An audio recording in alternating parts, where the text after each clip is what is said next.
Praise Lord. നന്ദിയോടെ ഞാൻ സ്തുതി പാടിയിടും എന്റെ യേശുനാഥ. എനിക്കായി നീ ചെയ്തോരോ നന്മയ്ക്കും ഇന്നു നന്ദി ചൊല്ലുന്നു ഞാൻ. എനിക്കായി നീ ചെയ്തോരോ നന്മയ്ക്കും ഇന്നു നന്ദി ചൊല്ലുന്നു ഞാൻ. ഞങ്ങളെ അതിവാത്സല്യമായി സ്നേഹിക്കുകയും ഞങ്ങളെ നിത്യവും വഴി നടത്തുകയും ചെയ്യുന്ന സ്വർഗ്ഗസ്ഥ നല്ല പിതാവേ, നല്ല സമയത്തിനായിട്ട് സ്തോത്രം. കർത്താവേ, ഞങ്ങളുടെ വചനദീപ്തിയുടെ സാക്ഷി കൂടാരത്തിലേക്ക് ഒരിക്കൽ കൂടി ഞങ്ങൾ കടന്നു വരുവാൻ ഭാഗ്യം തന്നതിനായിട്ട് സ്തോത്രം. കർത്താവെ, അങ്ങയുടെ അഭിഷിക്തദാസി ഓമന ചാക്കോയ്ക്കായിട്ട് സ്തോത്രം. കർത്താവിന്റെ ദാസിയെ ഞങ്ങളുടെ നടുവിലേക്ക് കർത്താവെ തന്റെ അനുഭവ സാക്ഷ്യം പങ്കിടുവാൻ കൂട്ടിക്കൊണ്ടുവന്നതിനായിട്ട് സ്തോത്രം. അങ്ങയുടെ മകളെ നീ ശക്തമായി കരങ്ങളിൽ വഹിക്കണമേ. ദൈവം ചെയ്ത ഉപകാരങ്ങളെ വർണ്ണിക്കുവാൻ തന്റെ കർത്താവെ നാമത്തിന്റെ മഹത്വത്തിന് വേണ്ടി എന്റെ യേശുവെ അങ്ങയുടെ നാമത്തെ ഉയർത്തുവാൻ ദൈവം ഇടയാക്കണം.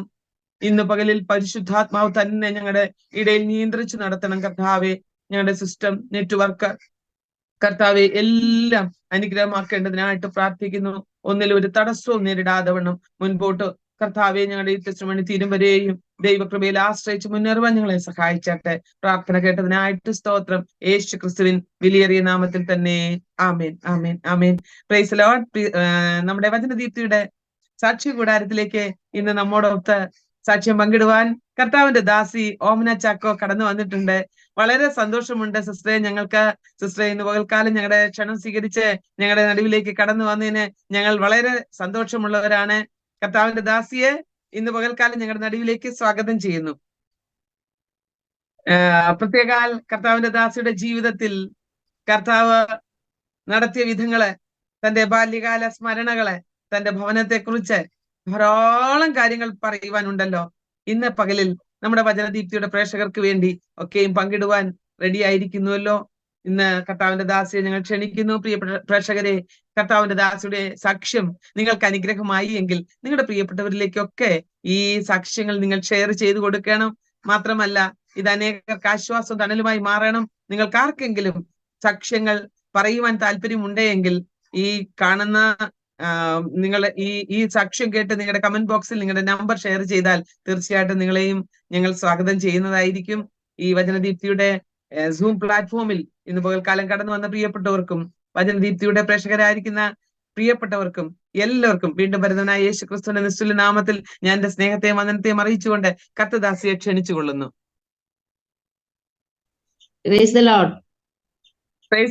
കർത്താവിന്റെ ദാസി ജോയിൻ ചെയ്തിരിക്കുന്ന എവിടെ നിന്നാണെന്ന് ഒരു വാക്കിൽ പരിചയപ്പെടുത്താമോ? തീർച്ചയായും. ഞാൻ തൃശ്ശൂർ മറ്റം എന്ന് പറയുന്ന സ്ഥലത്താണ് കുടുംബമായി താമസിക്കുന്നത്. ഹസ്ബൻഡ് കർത്താവിന്റെ വേലയിലാണ്. ഇപ്പോഴും ശുശ്രൂഷയുടെ അനുബന്ധിച്ച് ആള് കന്യാകുമാരിയുടെ ദേശത്ത് ഇപ്പോഴാണ്. ഞാൻ ഇപ്പൊ ഭവനത്തിലെ ഏകയാണ്. 3 മക്കളാണ്, ഒരു ആൺകുട്ടി, പിന്നെ 2 പെൺമക്കള്. എല്ലാവരും പഠനത്തിലാണ്. സ്തോത്രം.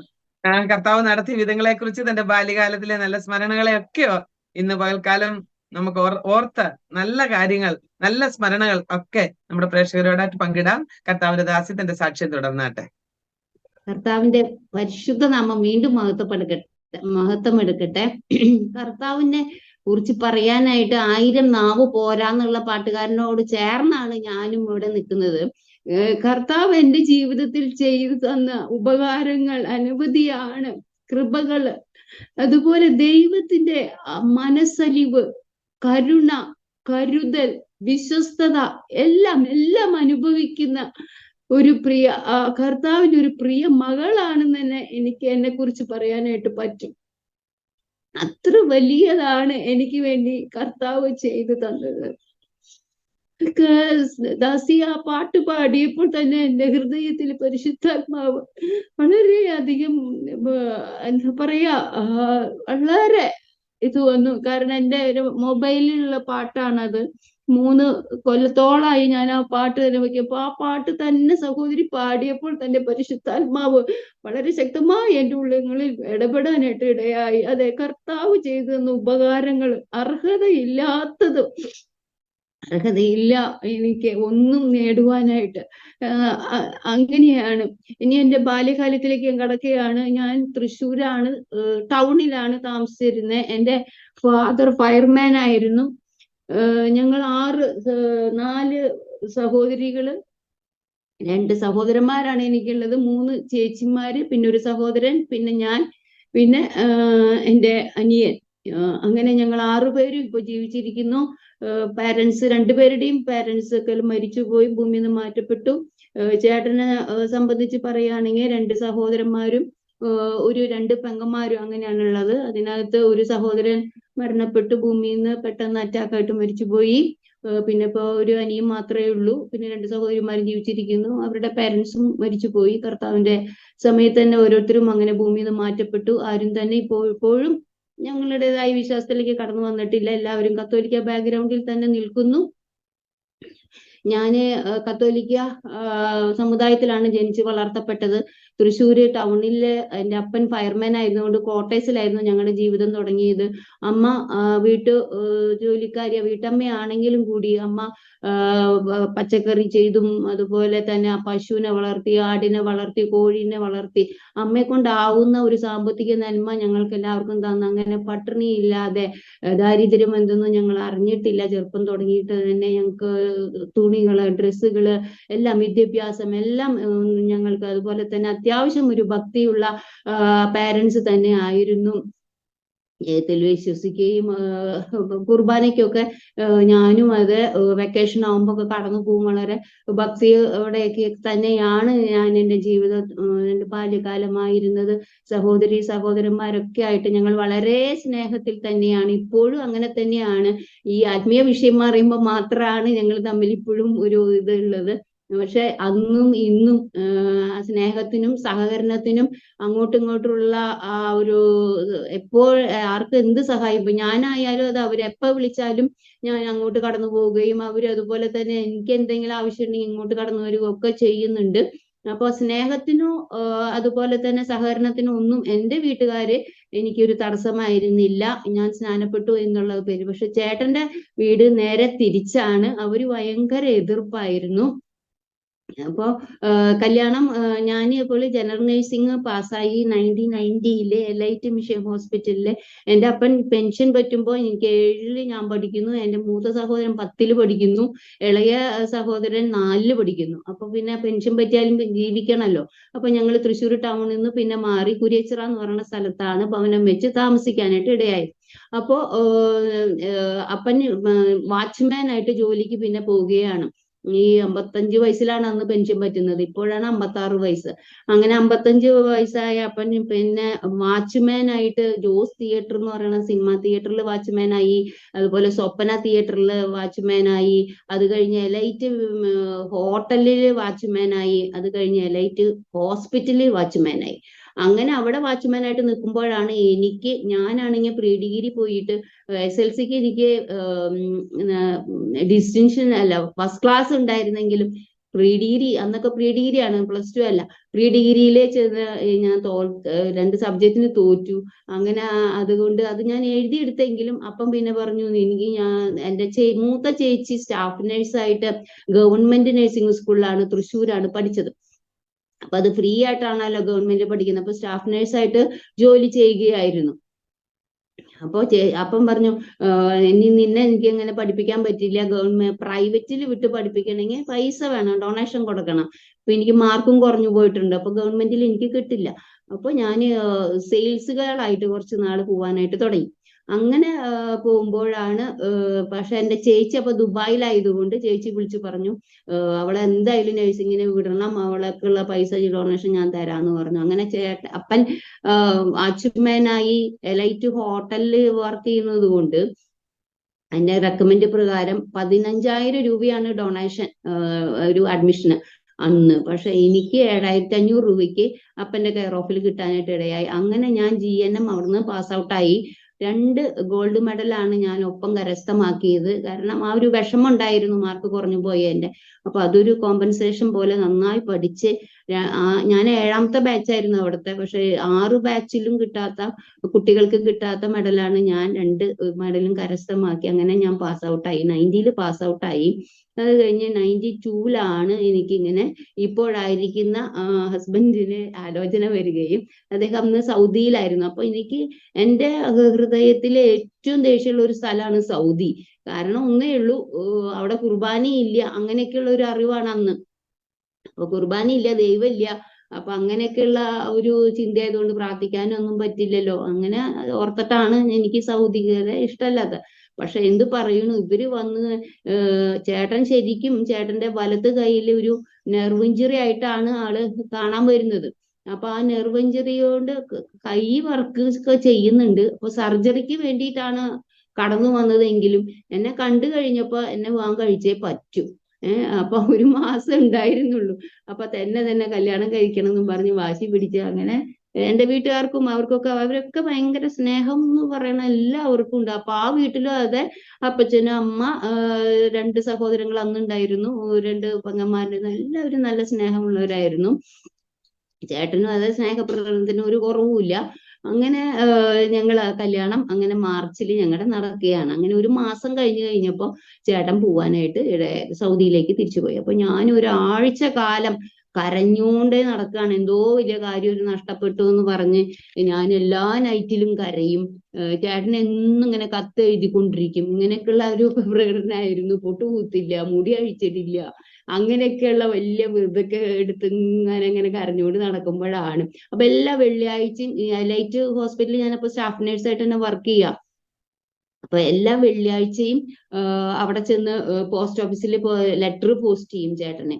അപ്പൊ അങ്ങനെ പതിവായിട്ട് പോയിക്കൊണ്ടിരിക്കുന്നത്. ഞാൻ ഒരു ദിവസം ഇങ്ങനെ പോവാ, ഡ്യൂട്ടി കഴിഞ്ഞ് ഇങ്ങനെ പോസ്റ്റ് ചെയ്യാനായിട്ട് ഒരു വെള്ളിയാഴ്ച പോകുമ്പോഴാണ് എന്റെ അരയിൽ ഒരു കത്തി പെട്ടെന്ന് കാണുന്നത്. ഈ കത്തി കണ്ട വഴിക്ക് നമുക്ക് മനസ്സിലാവൂലോ കള്ളനാന്ന്. അപ്പൊ നമ്മൾ തിരിഞ്ഞു നോക്കി കഴിഞ്ഞപ്പോ കള്ളൻ എന്നെ മുമ്പിലേക്ക് ഉന്തിയിട്ട് അവൻ മാല പൊട്ടിച്ച്, താലിമാല പൊട്ടിച്ച് അങ്ങനെ ഓടിപ്പോയി. അപ്പോഴത്തേന് ആൾക്കാരൊക്കെ ഓടിക്കൂടി. അവര് പറഞ്ഞു പോലീസ് സ്റ്റേഷനിൽ പോയിക്കോ, ഞങ്ങൾക്ക് അറിയാം ഇവന്റെ വീട് ഇവിടെ അടുത്ത് തന്നെയാണ്, വേഗം സൗകര്യപ്പൊക്കോളം പറഞ്ഞു. അങ്ങനെ ഞാൻ അപ്പോഴേക്കും എന്റെ 2ാമത്തെ ചേച്ചീനെ കല്യാണം കഴിച്ചിരിക്കുന്നത് ഫയർമാൻ തന്നെയായിരുന്നു. പണ്ട് ചേച്ചി തൃശ്ശൂർ കോട്ടേഴ്സിൽ, ഞങ്ങൾ അതേ കോട്ടേഴ്സിൽ തന്നെ അവര് താമസിക്കുന്നുണ്ട്. അപ്പൊ അവരുടെ അടുത്തേക്ക് ചെന്നു. അവര് ചേട്ടനെ കൂട്ടി പോലീസ് സ്റ്റേഷനിൽ ചെന്ന് റിപ്പോർട്ട് ചെയ്തു. ഞായറാഴ്ച ആകുമ്പോഴേക്കും കള്ളനെ പിടികൂടാൻ കർത്താവ് സഹായിച്ചു. അതൊക്കെ ഞാൻ കർത്താവ് തന്നെ ചെയ്തതെന്ന് തന്നെ ഞാൻ വിശ്വസിക്കുന്നത്. കർത്താവിനോടുള്ള സ്നേഹം എനിക്ക് അന്നും ഉണ്ട്, ഇന്നും ഉണ്ട്, എന്നും ഉണ്ട്. ഇപ്പൊ കൂടുതലാന്ന് മാത്രമേ ഉള്ളൂ. മാതാവിനോട് പ്രാർത്ഥിക്കുന്ന വ്യക്തിയാണെങ്കിലും കൂടി അത്ര ശക്തമായിട്ട് ഞാൻ പ്രാർത്ഥിച്ചിരുന്നില്ല. കാരണം കല്യാണം കഴിഞ്ഞ സമയത്ത് ഫസ്റ്റ് നൈറ്റില് ചേട്ടനാണ് എന്നോട് പറഞ്ഞത് കൊന്ത ചൊല്ലാൻ. അപ്പൊ ഞാൻ പറഞ്ഞു എനിക്ക് അങ്ങനെ കൊന്തബായി കാട്ടി ചൊല്ലാൻ അറിയില്ല എന്ന് പറഞ്ഞപ്പോ എന്നെ കളിയാക്കിയിട്ട് ചേട്ടനാണ് കൊന്ത ചൊല്ലിയത്. അപ്പൊ ആള് മാഹി പള്ളിയില് ബോംബെയിൽ പോയിട്ട് ചേട്ടനുണ്ടായ കുറെ അത്ഭുതങ്ങൾ, അടയാളങ്ങളൊക്കെ ആള് പറഞ്ഞു. അപ്പൊ എനിക്ക് അങ്ങനെ അത്ര ഉണ്ടെന്നില്ല, എന്നാലും ഉണ്ട് മാതാവ്. കാരണം അമ്മ എന്നുള്ള ഒരു ഫീലിംഗ് ആണല്ലോ നമുക്ക് തരുന്നത് മാതാവിലൂടെ. അപ്പോ ഈ അമ്മ ഫീലിംഗ് ഏതൊരു സ്ത്രീനെയും, പ്രത്യേകിച്ച് പെമ്മക്കൾക്ക് ഒരു ഒരു ഒരു ഒരു ബലഹീനത ഉണ്ടാക്കുന്ന ഒരു ശബ്ദമാണ് ഒരു അമ്മ എന്ന് പറയുന്നത്. അപ്പൊ തന്നെ ഈ ഞാന് അമ്മേനെ ഉപേക്ഷിക്കാനായിട്ട് എനിക്ക് പറ്റുന്നില്ല. അങ്ങനെയുള്ള ഒരു സാഹചര്യത്തിൽ നടക്കുകയായിരുന്നു. അപ്പൊ ഇവിടെ ഈ കള്ളൻ ഞങ്ങൾക്ക് ഞായറാഴ്ച ആകുമ്പോഴേക്കും കള്ളനെ പിടിച്ചു. അത് കഴിഞ്ഞപ്പോ എന്നെ അപ്പോഴത്തേനും എലൈറ്റ് നിന്ന് ചൂണ്ടൽ എന്ന് പറയുന്ന, തൃശ്ശൂരിന്റെ അടുത്ത് തന്നെയാണ് ചൂണ്ടൽ, സെന്റ് ജോസഫ് ഹോസ്പിറ്റലിലേക്ക് എന്നെ സ്റ്റാഫ് നേഴ്സായിട്ട് ചേട്ടന്റെ അപ്പച്ചൻ തന്നെയാണ് അവിടേക്ക് എന്നെ മാറ്റിയത്. അങ്ങനെ ഞാൻ അവിടെ നിൽക്കുമ്പോൾ അവിടെ നിന്ന് എനിക്ക് എൻ്റെ ഉള്ളിൽ എനിക്കൊരു ടീച്ചർ ആവാനായിരുന്നു ഇഷ്ടം. ഒരു നേഴ്സ് ആവണേക്കാൾ ഇഷ്ടം ഒരു ടീച്ചിങ് ഫീൽഡായിരുന്നു എൻ്റെ ഉള്ളിലുള്ള ആഗ്രഹം. പക്ഷെ അതിനുള്ള സാമ്പത്തികം നമുക്ക് ഇല്ലാത്തതുകൊണ്ടാണ് നമ്മളെ വിടാതിരുന്നത്. പക്ഷെ ഇനി ഇത് PCBSE എന്ന് പറഞ്ഞിട്ട് നഴ്സിംഗ് കഴിഞ്ഞവർക്ക് എടുക്കാൻ പറ്റാവുന്ന ഒരു കോഴ്സാണ് PCBSE, post certificate BSc nursing. അപ്പൊ നമുക്കത് BSc നഴ്സിങ്ങിനോട് തുല്യമാവും. നമുക്ക് GNM സ്റ്റുഡൻസിനെ പഠിപ്പിക്കാനായിട്ട് പറ്റും. അപ്പൊ അത് 2 കൊല്ലത്തെ കോഴ്സ് അന്ന് നമ്മുടെ നാട്ടിൽ ഇല്ല. അത് ഉള്ളത് ബാംഗ്ലൂരാണ്, സെന്റ് ജോൺസ് മെഡിക്കൽ കോളേജിൽ. എനിക്ക് അങ്ങനെ ചേട്ടന്റെ ഒരു റിലേറ്റീവ് ഉള്ളത് അങ്ങനെ റെക്കമെൻഡ് ചെയ്ത് അവിടെ എനിക്ക് 2 കൊല്ലത്തിന് ഞാൻ അങ്ങനെ അവിടെ പഠിക്കാൻ പോയി. അപ്പോ അപ്പോഴത്തേന് ഞങ്ങളുടെ ജീവിതത്തിൽ 1 കൊല്ലം കഴിഞ്ഞായിരുന്നു. അപ്പൊ ഞാൻ അവിടെ ചെന്ന് 2 മാസം 3 മാസം കഴിയുമ്പോഴേക്കും അറിഞ്ഞു ചേട്ടൻ സൗദിയുടെ ദേശത്ത് വെച്ചിട്ട് ദൈവ പൈതലായി. എന്നുള്ള കാര്യം. അപ്പൊ അതെന്താണ് സംഭവിച്ചതെന്ന് വെച്ചാൽ ചേട്ടന്റെ വലത്തെ കയ്യിൽ ഞാൻ പറഞ്ഞല്ലോ ഇഞ്ചുറി ഉണ്ടായിരുന്നു എന്ന്. അപ്പൊ അത് സർജറി ചെയ്യാതെ പോയത് കൊണ്ട് അതിന്റെ വർക്ക് അങ്ങ് നിന്നു. എന്നെ കല്യാണം കഴിച്ച് അവിടെ ചെന്ന് കഴിഞ്ഞപ്പോ അതങ്ങ് തളർന്നു. അപ്പൊ ആൾക്ക് എനിക്ക് കത്ത് എഴുതാനോ എന്തെങ്കിലും കമ്മ്യൂണിക്കേഷൻ ചെയ്യാനോ ഒന്നും പറ്റാനായിട്ട് ഭാരപ്പെടുന്നു ആള്. എനിക്കാണെങ്കിൽ ലെറ്ററുകൾ വരാത്ത വിഷമം, അങ്ങനെ ഞങ്ങൾ വളരെയധികം മാനസികമായിട്ട് അങ്ങോട്ടും ഇങ്ങോട്ടും. കല്യാണം കഴിഞ്ഞ ഒരു സമയത്ത് നമുക്ക് മിസ്സിങ് ചെയ്തതിന്റെ ഒരു ഭയങ്കര ഭാരം വരാൻ തുടങ്ങി. പക്ഷെ പഠനത്തിന്റെ ഉള്ളിൽ കൂടെ അങ്ങനെ നടക്കുന്നുണ്ടായിരുന്നു. ദൈവത്തിന്റെ വലിയ കൃപ അന്നും ഞാൻ അനുഭവിച്ചിട്ടുണ്ട്. കാരണം ഒരു വിഷയത്തിന് പോലും തോൽക്കാതെ കർത്താവ് എന്നെ 2 കൊല്ലം എന്നെ പരിപാലിച്ചു. ഞാൻ ചെയ്യണത് എന്താന്ന് ചോദിച്ചു കഴിഞ്ഞാൽ, അപ്പൊ ചേട്ടൻ പിന്നെ കത്തുകൾ എഴുതാൻ തുടങ്ങി, വചനത്തിന്റെ കത്തുകൾ എഴുതാൻ തുടങ്ങി. നീ അങ്ങനെയാണ്, കത്തോലിക്ക എങ്ങനെയാണ് എന്നൊക്കെ പറഞ്ഞ് ഇങ്ങനെ കത്തുകൾ വരുമ്പോ എനിക്കിങ്ങനെ ദേഷ്യവും വിഷമവും എല്ലാം കൂടി വരികയാണ്. സാമ്പത്തിക നന്മ തരുന്നില്ല. അപ്പൊ ഇതിങ്ങനെ ജോലിക്ക് പോകാൻ പറ്റാണ്ട് ഇരിക്കുക എന്നുള്ളത് നമ്മൾ അറിയുന്നില്ലല്ലോ. എന്തായാലും ദൈവ പൈതലായി എന്നുള്ളത് മാത്രം അറിഞ്ഞു. അപ്പൊ നമുക്ക് അങ്ങനെ ദൈവ പൈതൽ എന്നുള്ള ആ ഒരു കോണ്ടസ്റ്റ് ഒന്നും നമുക്ക് വരുന്നില്ല. നമ്മള് യേശുവിനെ വിളിക്കുന്ന ആൾക്കാരാണ്. അപ്പൊ പിന്നെ എന്തെന്നാ അവര് മാത്രം രക്ഷിക്കപ്പെടണേ, ഇങ്ങനെയൊക്കെയുള്ള ഒരു ചിന്തകളാണ് നമുക്ക്. രക്ഷിക്കപ്പെട്ടു, സ്നാനപ്പെട്ടു എന്നൊക്കെ പറയുമ്പോ ഇതെന്തിനാ രണ്ടാമത് സ്നാനം എടുത്തത്? നമ്മള് മാമോദിസ ചെയ്തതല്ലേ, സൈരലാപനം ചെയ്തതല്ലേ, പരിശുദ്ധാത്മാവ് നമുക്കില്ലേ? ഇങ്ങനെയൊക്കെ ഓരോന്ന് ഇങ്ങനെ ചിന്തിച്ചറിയാലോ. കത്തോലിക്ക സഭയിലുള്ള ടീച്ചിങ് പ്രകാരമുള്ള ചിന്തകളൊക്കെ എന്റെ മനസ്സിൽ ഇങ്ങനെ വ്യാപരിച്ചു വന്നു. അപ്പൊ ഞാൻ എന്ത് ചെയ്തു, എല്ലാ 6 മാസം സെമസ്റ്റർ വൈസ് ആണ് നമുക്ക് ഈ കോഴ്സ്. 6 മാസം കഴിയുമ്പോൾ നമ്മൾ ബാംഗ്ലൂരിന്റെ പ്രദേശത്ത് നിന്ന് 1 ആഴ്ച നമുക്ക് ലീവ് ഉണ്ടാവും. അപ്പൊ നമ്മള് മുരിങ്ങൂര് ധ്യാന മന്ദിരത്തിൽ വന്ന് ഒരാഴ്ചത്തെ ധ്യാനം കൂടും. അവിടെ നിന്ന് ഒരു ബൈബിള് സ്വന്തമായിട്ട് വാങ്ങിച്ചു. അങ്ങനെ ബൈബിള് ഞാൻ സ്വന്തമായിട്ട് വായിക്കാൻ തുടങ്ങിയപ്പോൾ കുറെ കാര്യങ്ങൾ ദൈവാത്മാവ് എന്നോട് ശക്തമായിട്ട് ഇടപെടാൻ തുടങ്ങി. ഞാൻ ആദ്യം എനിക്ക് മനസ്സിലാക്കി തന്നത് വിഗ്രഹാരാധന പറ്റിയിട്ടുള്ള ഒരു വലിയ കാര്യം. വിഗ്രഹാരാധന കർത്താവ് വെറുക്കുന്നു എന്ന് തന്നെ എഴുതിയിരിക്കുന്നു.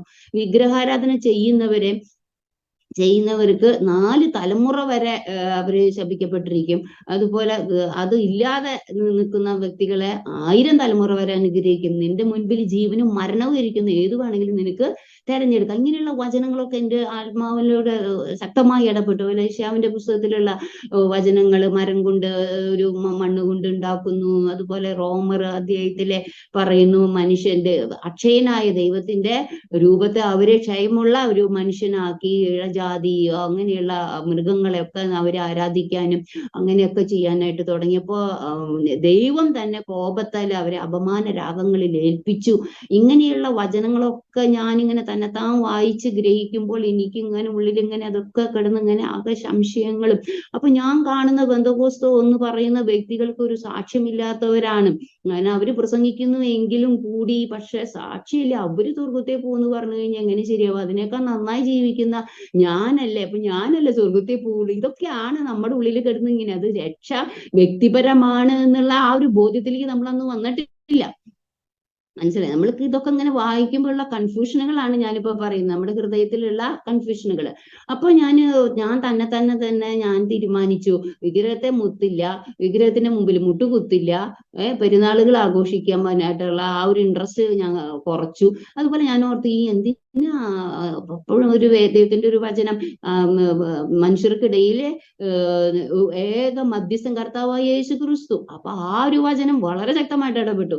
അപ്പൊ ഈ യേശു ക്രിസ്തു മധ്യസ്ഥനായിട്ട് നമ്മൾ എടുക്കുമ്പോൾ നമ്മൾ എന്തിനീ അനേക മധ്യസ്ഥന്മാരെ വിളിക്കുന്നതിന്റെ കാര്യം എന്താണ്? അതൊക്കെ ആരാണ് ഇതൊക്കെ ഇങ്ങനെയൊക്കെ കത്തോലിക്കയിൽ ഇങ്ങനെ കൊണ്ടുവന്നത്? അപ്പൊ അതിന്റെ ഭാരം, കത്തോലിക്ക അപ്പടി നല്ലതാണെന്നാണ്. നമ്മൾ മുരിങ്ങൂര് ധ്യാന മന്ദിരത്തിൽ പോകുമ്പോ മറ്റുള്ള ജാതികളാണ് നമ്മുടെ കൂടി ഇരിക്കുന്നത്. അപ്പോ യാക്കോബിറ്റായാലും ഹിന്ദുക്കളായാലും അവരൊക്കെ യേശുവിനെ സ്വീകരിക്കുമ്പോൾ നമ്മൾക്ക് വലിയ ക്രെഡിറ്റ് ആണ്. കത്തോലിക്കയിലായതിന്റെ ഒരു ക്രെഡിറ്റിലാണ് ഞാനിരിക്കുന്നത് ധ്യാനമന്ദിരത്തിലാണെങ്കിൽ ഇഷ്ടം പോലെ അത്ഭുതങ്ങൾ, അടയാളങ്ങൾ കാണുന്നുണ്ട്. അപ്പൊ പിന്നെ നമുക്ക് യാതൊരു സംശയവും ഇല്ല.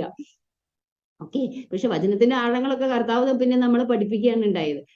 അത് കഴിഞ്ഞ് പിന്നെ മുരിങ്ങൂര് അങ്ങനെ ഞാൻ 4 പ്രാവശ്യം ഈ 2 കൊല്ലത്തില് 4 സെമ്മാണ് വരിക. 4 സെമ്മിൽ ഞാൻ പോയിട്ട് ഇങ്ങനെ ഇത് അറ്റൻഡ് ചെയ്യും, സന്തോഷത്തോടെ തിരിച്ചു വരും. അങ്ങനെ എക്സാമുകളൊക്കെ പാസ്സായി.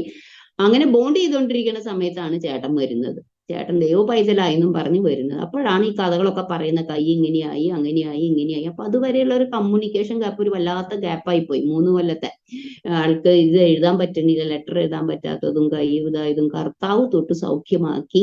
അങ്ങനെ ആണ് ആള് രക്ഷയുടെ അനുഭവത്തിലേക്ക് അവിടെ വെച്ച് സ്നാനപ്പെടാനൊക്കെ ഇടയായത്. അങ്ങനെ എന്നെ ഈ ഒരു 4 മാസത്തെ ലീവിന് വന്ന ആള് ബാംഗ്ലൂർ എന്നെ പല പാസ്റ്റർമാരുടെ അടുത്ത് വീട്ടിൽ കൊണ്ടുപോയി എനിക്ക് വചനം അങ്ങനെ നന്നായി പഠിപ്പിച്ചു തരാൻ തുടങ്ങി.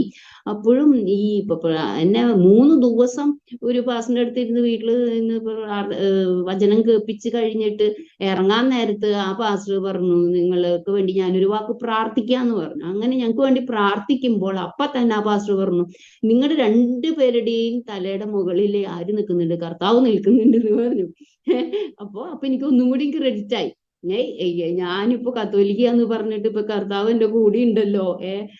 അപ്പൊ അതുകൊണ്ട് ഞാൻ നിങ്ങളുടെ തലയിൽ കൈവയ്ക്കുന്നില്ല എന്ന് പറഞ്ഞു പാസ്റ്റർ.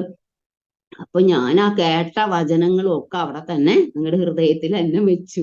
അപ്പോൾ ഞാൻ ശരിയാണ് എന്നുള്ള ആ ഒരു ബോധ്യത്തിലാണ് ഞാൻ അവിടുന്ന് പടിയിറങ്ങുന്നത്. അപ്പൊ പിന്നെ ചേട്ടന് പിന്നെ നിരാശയായി, നീ ഇനി സ്നാനപ്പെടില്ലല്ലോ, ഞാൻ തിരിച്ചു പോവാന്ന് പറഞ്ഞു. 4 മാസം കഴിഞ്ഞപ്പോൾ ആള് തിരിച്ചുപോയി. അപ്പൊ ഈ 4 മാസത്തെ ജീവിതത്തിന്റെ ഇടയ്ക്ക് എനിക്ക് ചേട്ടൻ പോയി 2ാമത്തെ മാസത്തിൽ എനിക്കൊരു പ്രഗ്നൻസി പേരിന് കിട്ടി. പക്ഷെ ഞാൻ അന്ന് വളരെ ക്ഷീണിച്ചാണ് ഇരിക്കുന്നത്. പഠിക്കുന്ന സമയത്ത് 40-42 കിലോ ഉള്ളൂ. പിന്നെ ഈ ടെൻഷനും വറീസും പഠനത്തിന്റെ വറീസ് എല്ലാം ഉണ്ടല്ലോ.